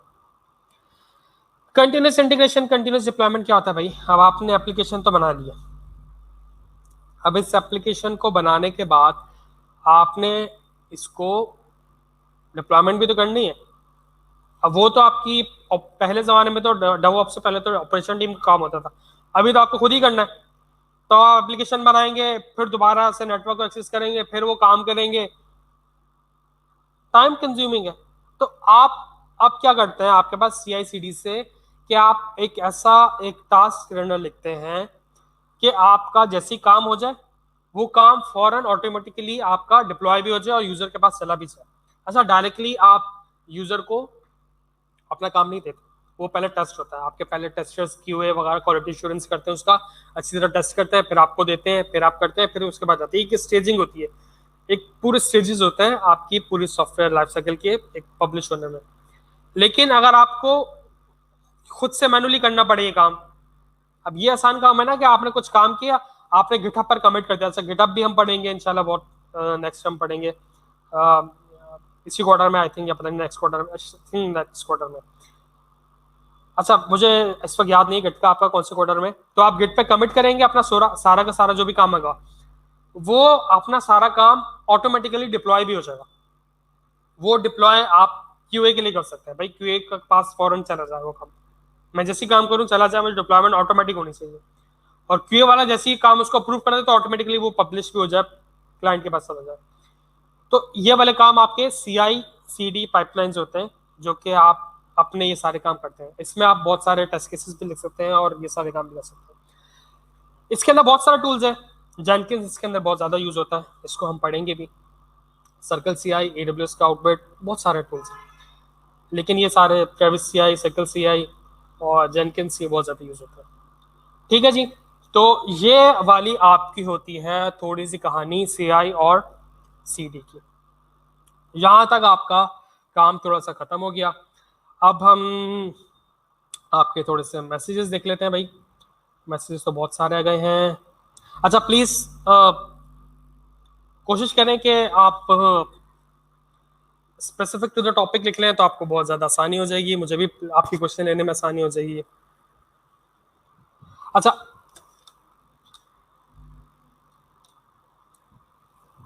ऑनलाइन लेक्चर्स भाई आपको खुद ही देखने पड़ेंगे। ये आपकी रिव्यू क्लास है, ये मैंने आपको फिर भी बहुत डिटेल में बता दिया, लेकिन आपकी पहली क्लास थी और आप लोग बहुत मेजॉरिटी ज़्यादातर जो है वो नॉन टेक्निकल है। मुझे थोड़ा सा डिफरेंट बाकी सेशन से थोड़ा सा अंदाज़ा हुआ था, तो इसलिए प्लीज़ आप देखना पड़ेगा ये खुद ही आपको। ये तो आज पहली क्लास से हम इतना डिटेल में चले गए, लेकिन इंशाल्लाह नेक्स्ट क्लास में इतना डिटेल में नहीं जाएंगे, आपके क्वेश्चन ज़्यादा लेंगे। अच्छा,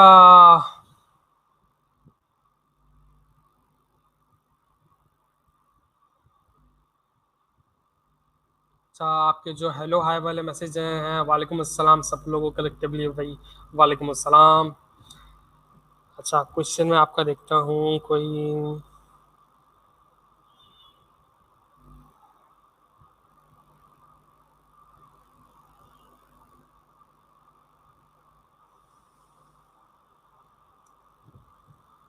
कोर्स के बाद हर कोई फूड कैम्प एनरोल कर सकता है या कोई और? अच्छा, आप लोग का अभी तो फिलहाल आपका वर्कशॉप्स होंगी, वो तो आपकी हर कोई कर सकता है। बूट कैम्प तो थोड़ा सा बहुत बात की बात है। अच्छा जी, गुड मॉर्निंग फ्रॉम ऑक्सफोर्ड। अच्छा जी, थैंक यू सो मच। अच्छा, कोशिश तो होती है कि मल्टीपल सेशंस ही हों, लेकिन एटलीस्ट सीएनसी के 3 सेशंस हैं, वो आप लोग की डिफरेंट टाइमिंग्स पे, अगर कोई मसरूफ़ होता है। अभी तो खैर बहुत टाइम है सब लोग के पास, लेकिन बहुत सारे बिजी भी हैं, लेकिन तो इसलिए। अच्छा, टॉपिक्स वगैरह तो मैंने आपको सबको बता दिया है। कोर्स ओवरव्यू मैंने बहुत डिटेल में आपको बता दिया है।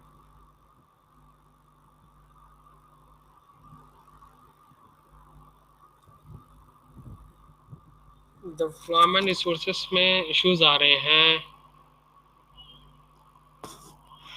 अच्छा, प्लीज़ इसको, मैं आपको कोशिश करें इसको प्लीज़ मुझसे आप पर्सनल कर लें। आप जो टेलीग्राम आपका है या फिर स्लैक है, तो इस किस्म के क्वेश्चंस मैं आपको वहाँ पे कर लूँगा। या to the specific to the topic रखें तो आपके लिए ज़्यादा बेहतर है।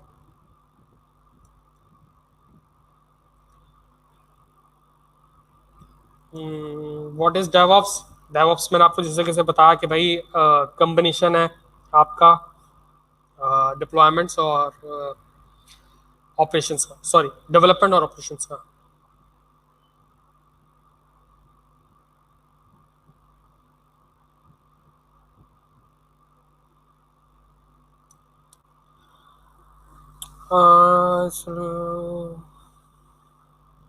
अच्छा, प्लीज़ ये सही कह रहे हैं।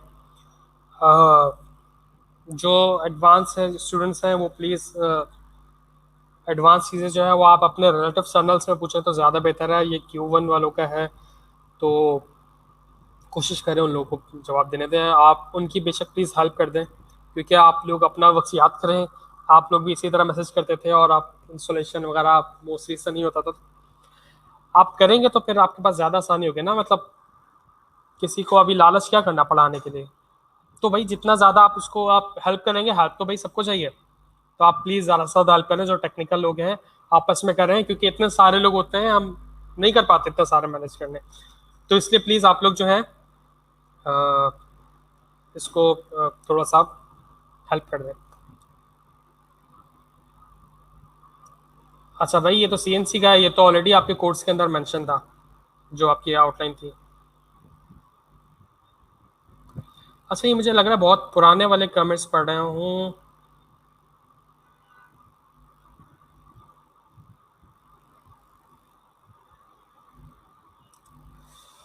ये सबसे मोस्ट इम्पॉर्टेंट सवाल होता है कि भाई सर हम क्यों कर रहे हैं, हमारी मार्केट वैल्यू क्या है। तो इसका तो भाई आपको सिंपल एक आसान सा है, आप लोग जाएं अपवर्क पे जाएं, हमारी जितनी भी टीम है उन सब पे प्रोफाइल सर्च करें, उनके रिव्यूज वगैरह देखें। जो भी सबसे ज्यादा आसान होता है कि आप कोई भी चीज आप देखेंगे तो उसको अपवर्क पे जाएं या किसी भी प्लेटफॉर्म पे जाएं, वहां पर उस टेक्नोलॉजी को देखें और वहां पे देखें नंबर ऑफ जॉब्स कितनी है। ठीक है, तो ये सबसे ज्यादा आसान है। आप लोग यकीन माने, आप लोग ये समझ जाना इस वक्त कि आप लोग की इंशाल्लाह 2-4 महीने बाद आपकी कितनी वर्थ होने वाली है। मैं कह रहा हूँ आप यकीन माने सारा दिन आप यही करते रहेंगे बस।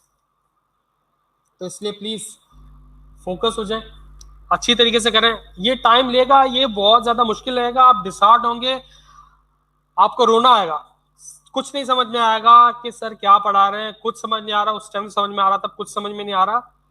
ये होगा, मेरे साथ भी हुआ था। लेकिन ये आप थोड़ा सा हार्ड टाइम है, हार्ड टाइम के बाद भाई रात के बाद ही सुबह होती है। तो प्लीज ज्यादा से ज्यादा काम करें आप, नंबर ऑफ जॉब्स देखें। इस वक्त आईटी इंडस्ट्री में तो मैं कह रहा हूँ इस वक्त वाहिद इंडस्ट्री है इस वक्त, डॉक्टर्स के बाद, वो तो ऑलरेडी बहुत अच्छा कर रहे हैं। इसके बाद इस सिचुएशन में आईटी की सबसे ज्यादा बड़ी इंडस्ट्री है जो कि कितने ज्यादा काम कर रही है।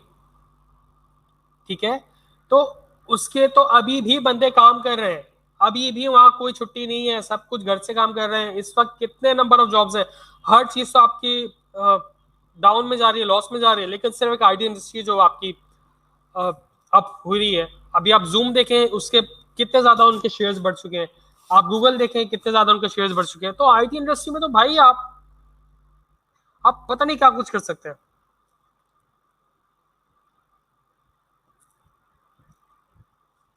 अच्छा, मंशा प्लीज आप ये कुबरनेटिस का आप देखें। आप मैंने आपको पहले ही बताया था ये चैनल नहीं है। ऑफ कोर्स मैं आपको रिप्लाई कर दूंगा, लेकिन इस वक्त बाकी लोगों को आई थिंक इसकी ज़रूरत नहीं है, तो प्लीज़ आप इसको बाद में करें।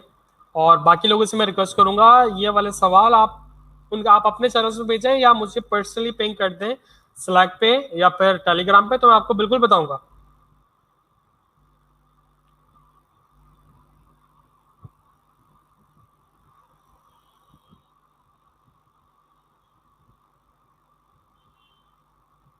अच्छा जी,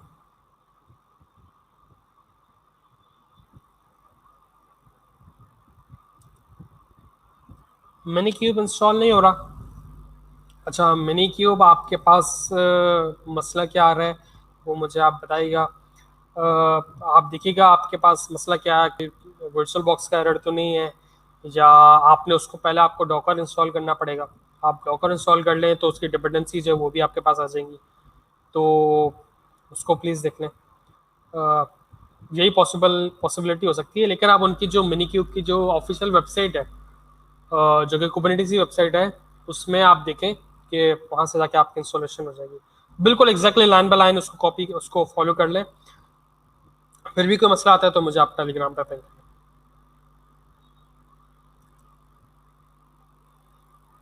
एक्सप्लेन अबाउट डॉकर। अच्छा, डॉकर तो हम बहुत डिटेल में पढ़ेंगे, लेकिन आपको थोड़ी सी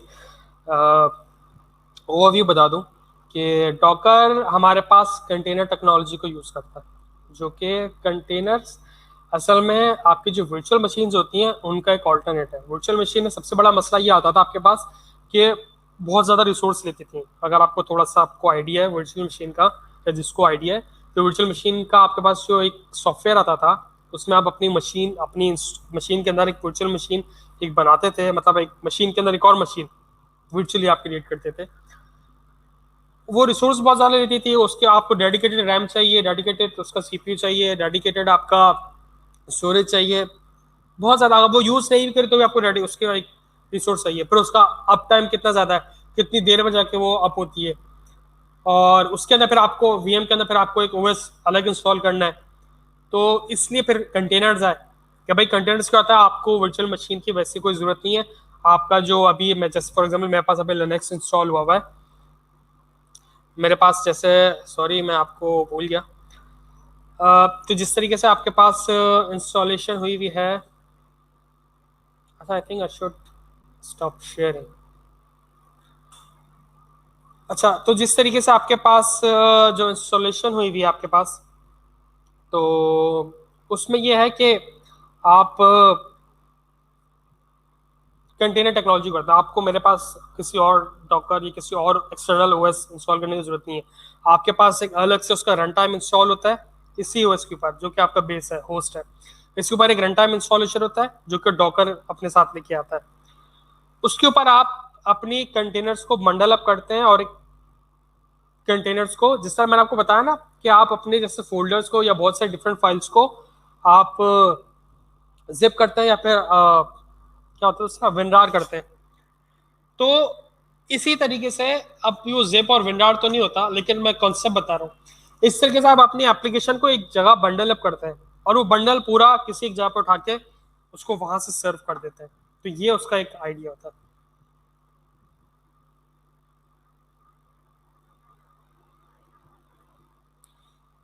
जी मंशा, बिल्कुल आपने सही बताया। तो इसलिए प्लीज एक दूसरे की हेल्प करते रहें, कि एक रन टाइम होता है, और इस तरीके से वो काम कर रहा था।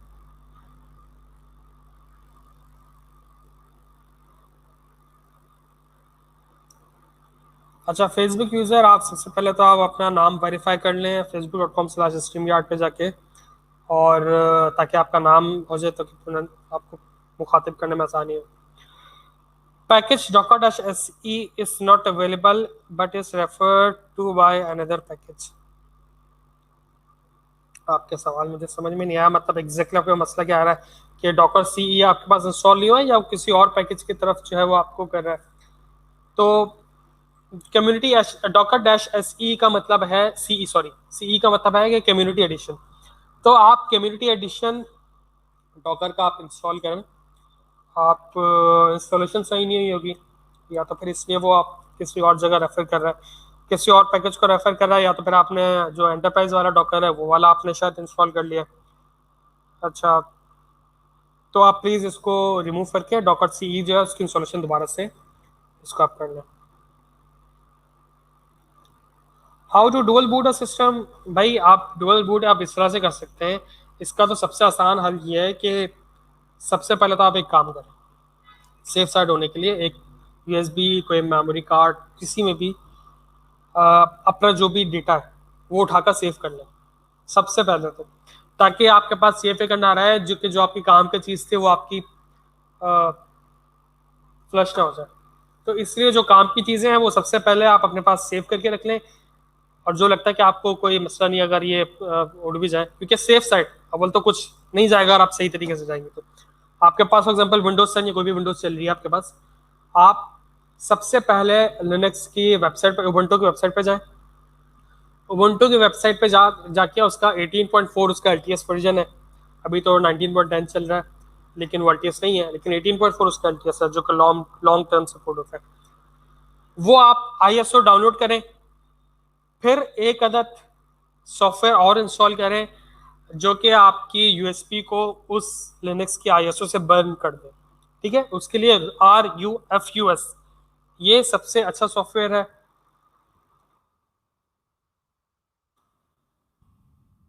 अच्छा, ये मैंने सिर्फ नाम रख दिया, आप थोड़ा गूगल करिएगा। ये आपने आईएसओ डाउनलोड करनी है, और उसके बाद यूएसबी में बर्न करना है। वो यूएसबी में बर्न कैसे होगा, वो इस सॉफ्टवेयर के जरिए होगा, रूफस के नाम से आप देखिएगा। और बहुत और सॉफ्टवेयर भी है, मैं प्रेफर करता हूँ रूफस। देख लेगा शायद, मेरे ख्याल से तो यही स्पेलिंग है। तो उसके बाद फिर आप रीस्टार्ट करें और आपके पास उसको इंस्टॉलेशन करते वक्त तो आपसे पूछेगा भाई कि उसको रखना है या फिर नहीं रखना है, तो इससे कैसे आपको डेवलपमेंट हो जाएगी। इसके अलावा अमीन आलम की एक बहुत डिटेल वीडियो है यूट्यूब की, आपके क्लाउड नेटिव के फेसबुक ग्रुप पे है, उसको प्लीज एक बार देख लें। अच्छा, कमेंट में आपके पास बिल्कुल शेयर कर दी।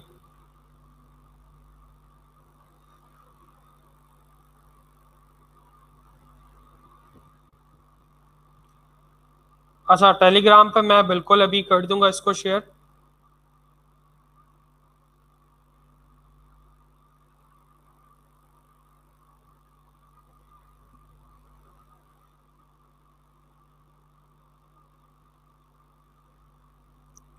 अच्छा जी,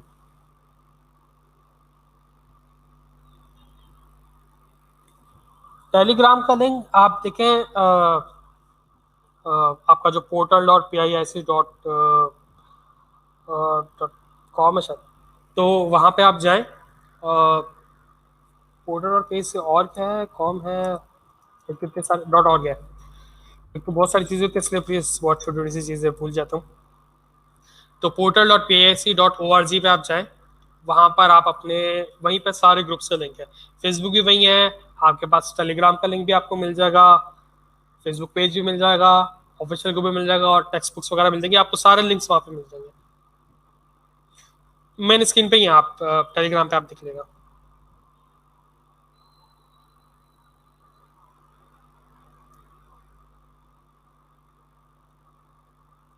टेलीग्राम ग्रुप में ओपन नहीं होता, ऐसा तो मेरे ख्याल में नहीं हो सकता। आप मोबाइल एप्लीकेशन, मैं तो ज़्यादातर मोबाइल में यूज़ करता हूँ, आप मोबाइल एप्लीकेशन डालें और अपने portal dot P I I सी से उसको लिंक करें तो आपके पास वो वही वाला ग्रुप, सी एन सी का ग्रुप ज्वाइन हो जाएगा। आप ऑनलाइन भी कर सकते हैं, मेरे ख्याल में उसका ऑनलाइन भी है, लेकिन मैं तो ज़्यादातर करता हूँ। मुझे पता नहीं उसका, मेरे ख्याल से वेब पोर्टल तो है शायद टेलीग्राम का।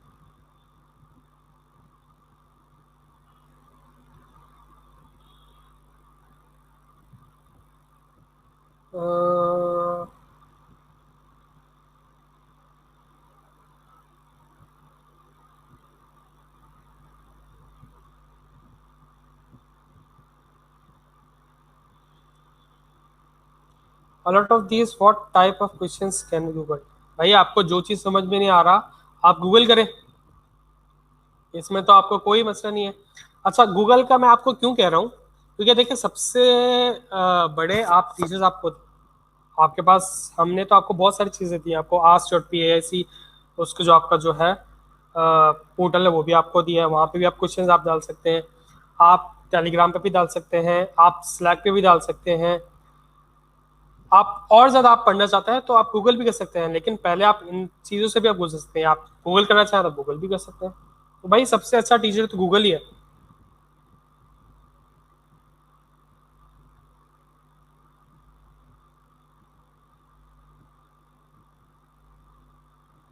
अच्छा जी,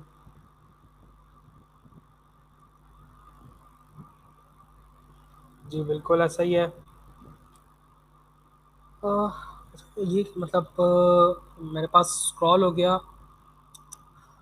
हालांकि ऐसा होता नहीं है।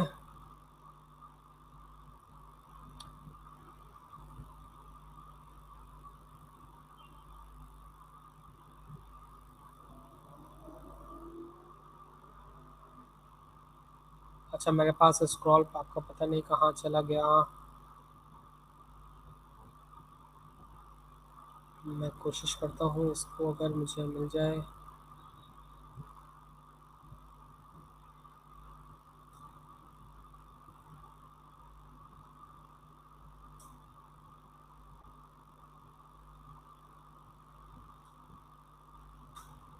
अच्छा चलें, यहाँ से स्टार्ट कर लेते हैं मेरे ख्याल में।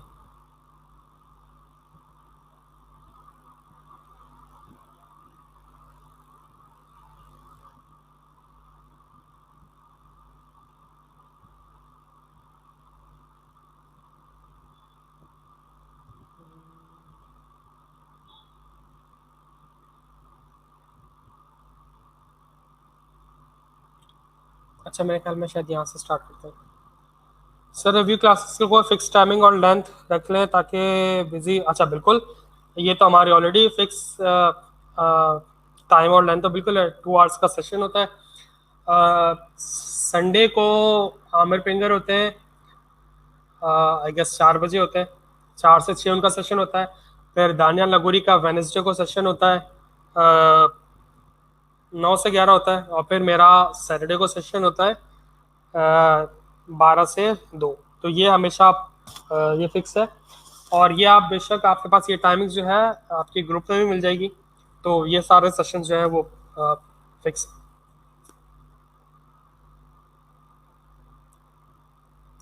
असाइनमेंट इफ एनी अच्छा, सबसे पहले तो फेसबुक यूज़र आप अपना नाम वेरीफाई कर ले, facebook.com/streamyard पे जाके।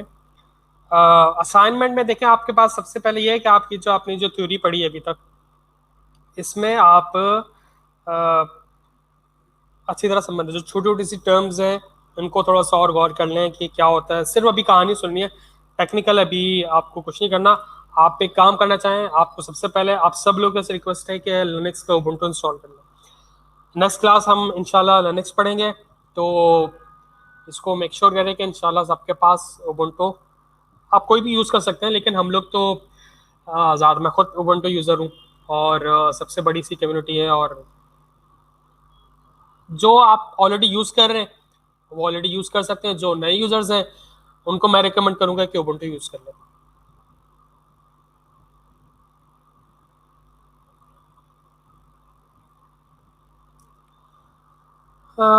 Three difference between containerization and orchestration. अच्छा, 3 डिफरेंसेस देखते हैं, मेरे जहन में आते हैं। देखिए, कंटेनराइजेशन तो ये है कि आपने कोई भी एप्लीकेशन बनाई और उस एप्लीकेशन को आपने एक डॉकराइज, एक कंटेनर बनाना है। आपने कोई भी PIIC पोर्टल बना दिया फॉर एग्जाम्पल, ठीक है, इसको आपने डॉकराइज करना है या डॉकर में करना है, बिल्डअप करना है इसको। अच्छा, डॉकर कंटेनर, डॉकर जो है ना वो कंटेनर टेक्नोलॉजी ही यूज करता है। तो अगर मैं बोलूँगा डॉकर करना है, डॉकराइज करना है, इसका मतलब कंटेनराइजेशन ही करना है, एक ही बात है। मैं इसको एक ही सेंस पे ले रहा हूँ, क्योंकि अच्छा, कंटेनराइजेशन के लिए और भी बहुत सारे डिफरेंट टूल्स हैं, लेकिन इस वक्त स्टैंडर्ड ये है कि डॉकर मार्केट यूज करती है, तो हम भी इंशाल्लाह डॉकर यूज करेंगे। तो आपके पास ऑर्केस्ट्रेशन तो बिल्कुल अलग चीज है, कंटेनराइजेशन बिल्कुल अलग चीज है। कंटेनराइजेशन एक अपनी एप्लीकेशन को बंडल अप करना है डॉकर के अंदर, कि भाई ये डॉकर है और ये डॉकर किसी भी जगह पे जाके, ये बंडल किसी भी जगह जाके डिप्लॉय हो जाएगा। अब ये जो आपके पास जो डॉकर है, इसके अंदर ये इंडिपेंडेंट होता है आपके प्लेटफॉर्म से। अगर आपने कोई इंडिपेंडेंट चीज बनाई है, लेकिन आपने कोई प्लेटफॉर्म स्पेसिफिक चीज बना दी, तो फिर आपको स्पेसिफिक बनाना पड़ेगा। लेकिन ज्यादातर नॉर्मली हमारे पास, अगर छोटी, अगर पोर्टल की बात करें, उसके तो कोई ऐसी स्पेसिफिक चीज है नहीं। तो उसके अंदर ये हेलो वर्ल्ड, छोड़े अभी, हेलो वर्ल्ड प्रोग्राम बनाना आपने। हेलो वर्ल्ड जरूरी नहीं है कि वो लिनक्स पे नहीं चलेगा या विंडोज पे चलेगा या सिर्फ मैक पे चलेगा, वो सब जगह चलेगा। उसकी कोई प्लेटफॉर्म स्पेसिफिक कोई डिपेंडेंसी नहीं है। तो आपने उसको एक अदद डॉकराइज करना है, उसको कंटेनर में बिल्ड करना है और उठाकर किसी मशीन पे डालना है। लेकिन उस मशीन पे डालने से पहले आप उसको डॉकर का एक रन टाइम आपको इंस्टॉल करना पड़ेगा, जो कि Docker dash CE community addition, उसका आप इंस्टॉल कर लें। तो उससे जो है डॉकर का रन टाइम इंस्टॉल हो जाएगा और उसके ऊपर आपके कंटेनर रन होगा। ऑर्केस्ट्रेशन उस कंटेनर की मैनेजमेंट है, कि वो कंटेनर जो है, ऑर्केस्ट्रेशन जैसे ऑर्केस्ट्रा है, ऑर्केस्ट्रा जो कि म्यूजिक में होता है, ऑर्केस्ट्रा जो आपको सबको जो लीड कर रहा होता है, ये वही वाली चीज है। इसमें कंटेनर का ऑर्केस्ट्रेशन है। ऑर्केस्ट्रेशन से मतलब ये है कि इस कंटेनर जो चल रहा है, इसको अप कर दो, इसको बंद कर दो, इसकी और कॉपीज बना दो, इसको, ये चल रहा है, इसका हेल्थ चेक है कि नहीं है, ये कहीं बिजी तो नहीं है, कहीं इन्फिनिट लूप में तो नहीं चले गया, कोई हैंग तो नहीं हो गया। ये वाले काम, मॉनिटरिंग वाले काम ऑर्केस्ट्रेशन करता है, कि इसको अप कर दो, इसको डाउन कर दो, इसको बंद कर दो, इसको और ज्यादा इसकी कॉपीज बना दो, ये वाले काम वो करता है। ऑर्केस्ट्रेशन क्या होता है? अच्छा, ऑर्केस्ट्रेशन एक टर्म है, इसके बहुत सारे टूल्स हैं जो कि हम पढ़ेंगे, वो कुबरनेटिस पढ़ेंगे। कुबरनेटिस इस वक्त डॉकर ऑर्केस्ट्रेशन का सबसे अच्छा मेरी नजर में टूल है। आप लोग मेरी राय से डिफर कर सकते हैं। वो facing problem in dual booting, आप प्लीज़, अमीन आलम की एक वीडियो है, वो ऑलरेडी शेयर्ड है ग्रुप में, आप प्लीज़ उसे देख लें। इंशाल्लाह आपके पास वो प्रॉब्लम जो आपके पास हो सके सही। सर CLI का हम करते हैं। अच्छा, शायद आप ये समझना पड़ेंगे, आप चाह रहे हैं कि CLI में आप अगर कुछ काम कर रहे हैं तो किस तरीके से होगा। तो उसकी एक मैं चीट शीट में आपको एक आपके ग्रुप में शेयर कर दूंगा, और नेक्स्ट वीक तो हम वैसे ही इसको देखेंगे। तो उसमें ये होता है कि कॉलन W! इससे जो है आपके पास एग्जिट हो जाएगा, WQ0 से हो जाएगा, तो आपके पास 7 एग्जिट हो जाएगा। तो इस तरह से चीज़ होती है, लेकिन हम बहुत सारी कमांड्स है लिनक्स की, इसको मैं आपको शेयर कर दूंगा आपके साथ ग्रुप में। और ये तो हम पढ़ेंगे भी लाजमी तौर पे, जब हम अभी नेक्स्ट वीक लिनक्स पढ़ेंगे। सर कोई नोट्स हैं क्या? मैं जॉब करता हूँ, ऑन ड्यूटी प्रॉब्लम होती है।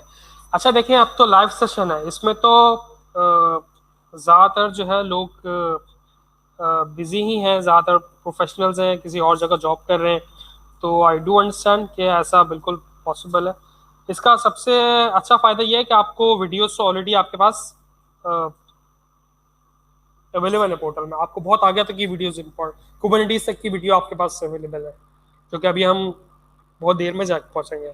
लेकिन पूरे क्वार्टर का जितना भी क्वार्टर में जितना भी चीज़ है, तो वो आपके पास आपको मिल जाएगा। तो और उसके बाद जो है ये लाइव सेशन है, ये आपको रिकॉर्डेड मिल जाएगा फेसबुक पे, तो आप ये भी देख सकते हैं। इवन कि हमारे पास ये लाइव सेशंस भी हमारे पास 3 टाइमिंग्स पे है। तो अगर आपको इसमें से कोई सुटेबल लगती है, जैसा आज सैटरडे है, अगर कि आपका वीकेंड ऑफ है, तो आप अभी देख सकते हैं। रात को वेडनेसडे के 9 से 11 बजे दानियल नगोरी का सेशन होता है, वो ऑफ टाइम है, हो सकता है आपको वो मैंने कर, लेकिन तो मसला नहीं है। ये तो रिकॉर्डेड होता है, फेसबुक शेयर होता है, आपका जब मर्जी दिल चाहे आप इसको देख सकते हैं। फर्स्ट क्विज कहाँ तक कोर्स है, मींस के कितने लेक्चर्स तैयार करने हैं? अच्छा, इसकी आपको जो है ऑलरेडी ग्रुप में आपको मैंने आज सुबह ही देखा था, वो ऑलरेडी अपलोड कर दी गया है वो डॉक्यूमेंट। तो उसके अंदर जो है आपके पास लिनक्स का है चैप्टर 1, 2, 4, 5, 7, 8, 9, 3 और 6 स्किप हैं। ये लिनक्स के बुक से चैप्टर्स हैं, और ये क्लाउड कम्युनिटी के वीडियोस। तो ये सारी चीज़ें आपके पास इंस्टॉलेशन आपके पास दी हुई है, तो प्लीज़ आप उसमें से देख लीजिएगा।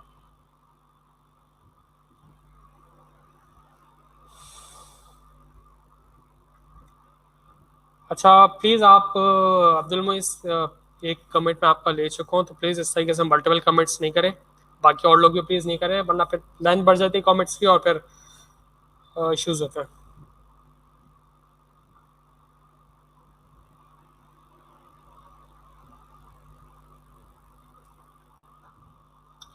सर अगर अभी थ्योरी समझ भी आ रही हो, जैसे डॉकर कुबरनेटिस भी समझ नहीं आ रहा सर, भी तो हम देखें अपना शॉर्ट टर्म गोल रखें। शॉर्ट टर्म्स आप गोल सके कि इनिशियली आपको किस चीज़ की ज़रूरत है। अभी आप सोचे ही नहीं कि डॉकर भी कोई चीज़ होती है, अभी सोचे ही नहीं कुबरनेटिस भी कोई चीज़ होती है। मैं अपने साथ ऐसे ही करता हूँ, अगर मुझे कोई एप्लीकेशन बनानी है, कोई कुछ भी करना है, तो वो मैं उसका एंड यूजर में कभी देखता ही नहीं हूँ, एंड रिजल्ट देखता ही नहीं हूँ। मैं देखता हूँ भाई अभी सिर्फ लॉगिन और साइन अप बनाना है, तो लॉगिन और साइन अप ही सिर्फ उसको आप सेंड में रहना, भाई आगे से ज़्यादा एप्लीकेशन है ही नहीं। तो अभी सिर्फ आप फोकस रखें लिनक्स के ऊपर। मेरा मशवरा ये है, अगर आप बाकी लोग इससे कंफर्टेबल हैं कि आप आगे पढ़ना चाहते हैं, तो मोस्ट वेलकम भाई, पढ़ने को कौन मना कर सकता। अभी आप लिनक्स पे फोकस रखें, लिनक्स का टेस्ट हो जाए, टेस्ट के बाद फिर डॉकर जब पढ़ेंगे तो फिर उसके बाद देखेंगे, और फिर डॉकर के बाद जब कुबरनेटिस पढ़ेंगे तो फिर कुबरनेटिस देखेंगे। तो शॉर्ट टर्म्स गोल रखें। क्विज में क्या आएगा? मैं मतलब अभी क्या मार्किंग कराऊं आपको कि क्वेश्चन नंबर 1 आएगा, 3 आएगा, 4 आएगा? मजाक करो भाई, ऐसी कोई मार्किंग नहीं है। और ये मैं आपका इसका आंसर भी दे चुका हूँ कि आपके कोर्स में इसका अपलोड कर दिया है। इसका जो भी क्विज के अंदर आएगा, लिनक्स का है पहला क्विज, तो इसको प्लीज़ देख लेगा। आज कल रात को शायद अपलोड किया, तो आप प्लीज़ आप आज देख लेगा।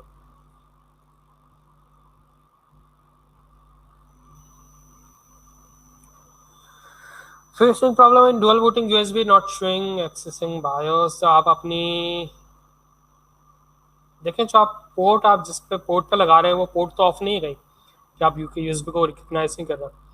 तो आप बायोस में से जाके पहले पोर्ट आप देख रहे हैं तो वो पोर्ट तो ओपन है। पोर्ट ओपन है, मेरे ख्याल में शायद आपकी पोर्ट ऑफ होगी जहाँ पे आप यूएसबी आप करें, पोर्ट चेंज करके लगाएं। फिर भी नहीं हो रहा तो यूएसबी चेंज करें, हो सकता है कि वो यूएसबी रीड ना कर रहा हो। तो ये भी पॉसिबल है, किसी और यूएसबी में आप लगा के देख लें, शायद यूएसबी रीड नहीं कर रहा होगा। तो प्लीज़ थोड़ी सी यूएसबी चेंज कर लें, किसी भी दूसरी हाथ से पकड़ लें यूएसबी और उसमें आप बंद कर लें।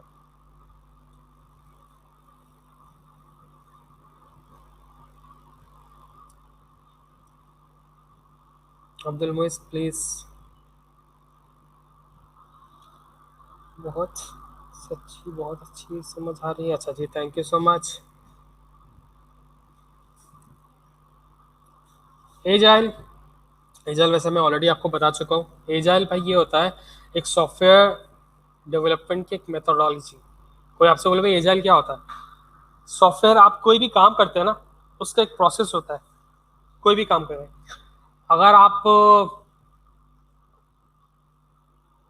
छोटी सी कैंडल भी बनाते हैं, ऐसे आपका अगर कैंडल लाइट का बिजनेस है, या जो प्रिंटिंग नहीं होता, पेपर प्रिंटिंग होता है और उसका आपका बिजनेस है।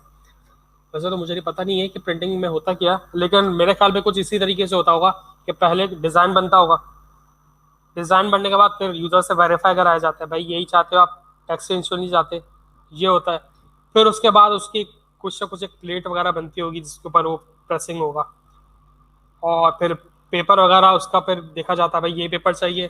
फिर उसके बाद ये पूरा एक प्रोसीजर है ना प्रिंटिंग का। तो सॉफ्टवेयर डेवलपमेंट का भी एक प्रोसीजर है कि भाई आपको सॉफ्टवेयर बनाना है। अच्छा, ये एंटरप्राइज लेवल्स में होता है कि आप कोई बड़ा प्रोडक्ट बना रहे हो, कोई अच्छी प्लान करके बना रहे हो। छोटा मोटा कोई टास्क बना रहे हो वो तो आप करेंगे, फौरन बना के चले जाएंगे। लेकिन आप कोई एंटरप्राइज में कोई बड़ा प्रोडक्ट लॉन्च कर रहे हैं तो उसमें जो है आप आपके पास अपनी एप्लीकेशन को, हर चीज़ को एक डॉक्यूमेंट करते हैं कि हर चीज़ आपको किस तरह बनेगा, आपका एंड रिजल्ट क्या होगा। तो ये एक मेथडोलॉजी है। तो इसी मेथडोलॉजी के लिए आपको अपने पास इसको रखना पड़ता है। तो एजाइल भी एक मेथडोलॉजी है सॉफ्टवेयर डेवलपमेंट की, एक अम्ब्रेला है। अब उसके अंदर क्या मेथडोलॉजी है उसके मैंने आपको बताया, कुछ टर्म्स होते हैं। अच्छा, ये आप इनोवेशन का जो एक 4IR का कोई एक कोर्स है उसमें ये बहुत डिटेल में बताते हैं, ये प्रोजेक्ट मैनेजमेंट से रिलेटेड का थोड़ा साइज है। अच्छा, मुझे थोड़ा सा और ज़्यादा क्वेश्चंस लेना है, मैं जल्दी से आगे बढ़ता हूँ।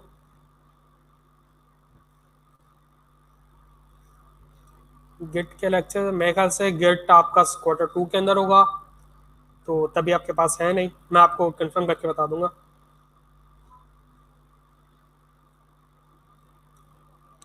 What is difference between CNC and front end application? CNC and front end, देखिए CNC तो क्लाउड नेटिव कंप्यूटिंग है, ये तो एक टर्म है, टर्मिनोलॉजी है। लेकिन फ्रंट एंड एक अलग चीज़ है, ये फ्रंट एंड और बैक एंड मिलके तो एक CNC पर डिप्लॉय होगी। तो आपके पास एक फ्रंट एंड होता है और एक बैक एंड होता है, इन दोनों को बंडल अप होके टेक्निक से, CNC से, क्लाउड नेटिव से, आप टेक्निक से माइक्रो सर्विसेज या किसी भी तरीके से आप इनको बनाते हैं और उसको पे डालते हैं। ये बिल्कुल दो अलग अलग चीज़ें।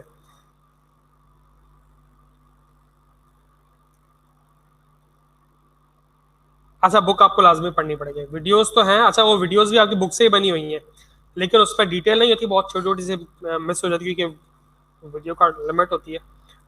तो आप अगर आप 2-2 घंटे के वीडियोस बना दें तो जाहिर सी बात है मोटिवेशन खत्म हो जाएगी। तो आप लोग प्लीज़ बुक तो लाजमी पढ़नी है, वरना बुक के बगैर आप बहुत मुश्किल है। सिर्फ वीडियोस कुछ नहीं होगा, मैं आपको साफ बता दूं, आप खुले अल्फाज में बता रहा हूँ, सिर्फ वीडियोस कुछ नहीं होगा, बुक पढ़नी पड़ेगी आपको।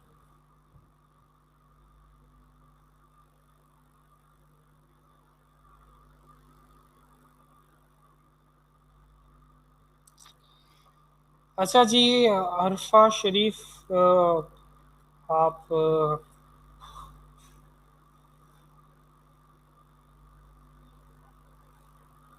आपके पास जो भी अभी करंट है, अभी तो भाई उसी को चलाएं। जब ये सब कुछ सही हो जाएगा, मार्केट्स वगैरह सब कुछ ओपन होंगे, फिर उस जब देखेंगे। लेकिन अगर आपने कोई नई मशीन करनी है तो जितने आप मैनेज कर सकते हैं अच्छी से अच्छी मशीन लेने। लेकिन अगर स्पेसिफिकली लिनक्स की बात करें तो लिनक्स में कोई इतनी ज़्यादा चीज़ें नहीं चाहिए आपको। उसमें तो बहुत मिनिमल चीज़ें चाहिए। आप उबुंटू की आप इस वेबसाइट को लिखो, उसमें क्लियर लिखी हुई है कि उसको तो बहुत कम, एक दो, मेरे ख्याल से 1 GB भी शायद नहीं चाहिए उसको, तो उसकी अपनी इंस्टॉलेशन के लिए रैम भी कोई इतनी ज़्यादा नहीं चाहिए।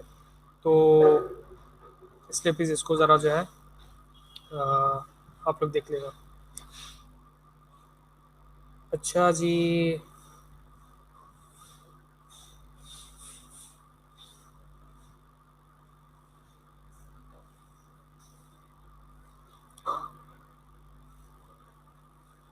अच्छा, मैंने आपको बताया कि ये कोड सब डेवऑप्स आप खुद ही हैं। अब आप ही डेवलपर हैं, आप ही ऑपरेशन है, ये अब आपको करना खुद ही पड़ेगा, और ये डेवऑप्स की साइड है। डेवऑप्स का फायदा है ना, आपको डेवलपमेंट भी सिखा रहे हैं, डिप्लॉयमेंट भी सिखा रहे हैं। अगर आपको सिर्फ डेवलपमेंट सिखाएंगे तो डिप्लॉयमेंट कौन करेगा? इसमें आपको दोनों चीजें सिखाई जाएंगी, इसमें तो आपका डबल फायदा है। अच्छा जी।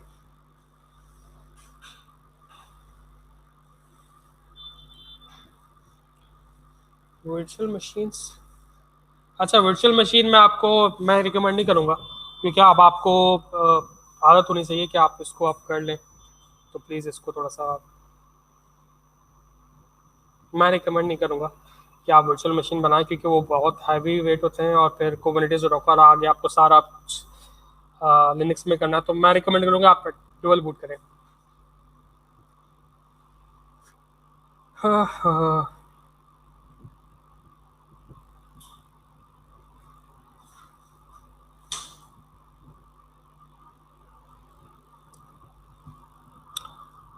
भाई आप why does all running Docker stop and भाई आप पीसी अगर टर्न ऑफ कर देंगी तो फिर तो आपको पता ही नहीं चलेगा ना। वो तो आपकी एप्लीकेशन आपके पास चल रही है, ये तो सर्वर मशीन पे, और आपने किसी जगह डिप्लॉय किया मशीन, वो सर्वर ही बंद हो जाएगा, तो आप उसको कैसे एक्सेस करेंगे भाई?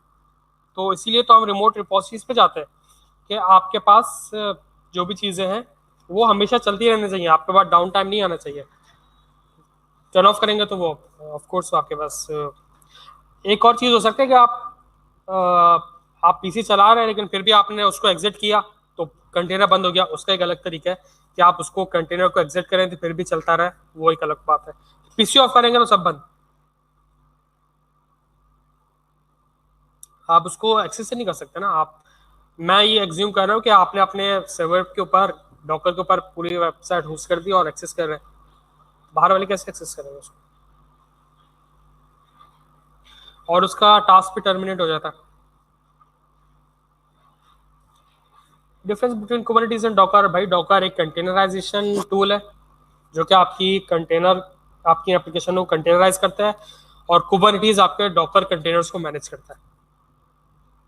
अच्छा, वो डॉकर कंटेनर्स भी हो सकते हैं, वो गूगल इमेजेस भी हो सकती हैं, जीसीआर वाली, कोई भी हो सकता है, लेकिन बाय डिफॉल्ट वो डॉकर को, कुबरनेटिस डॉकर को बाय डिफॉल्ट सपोर्ट करता है।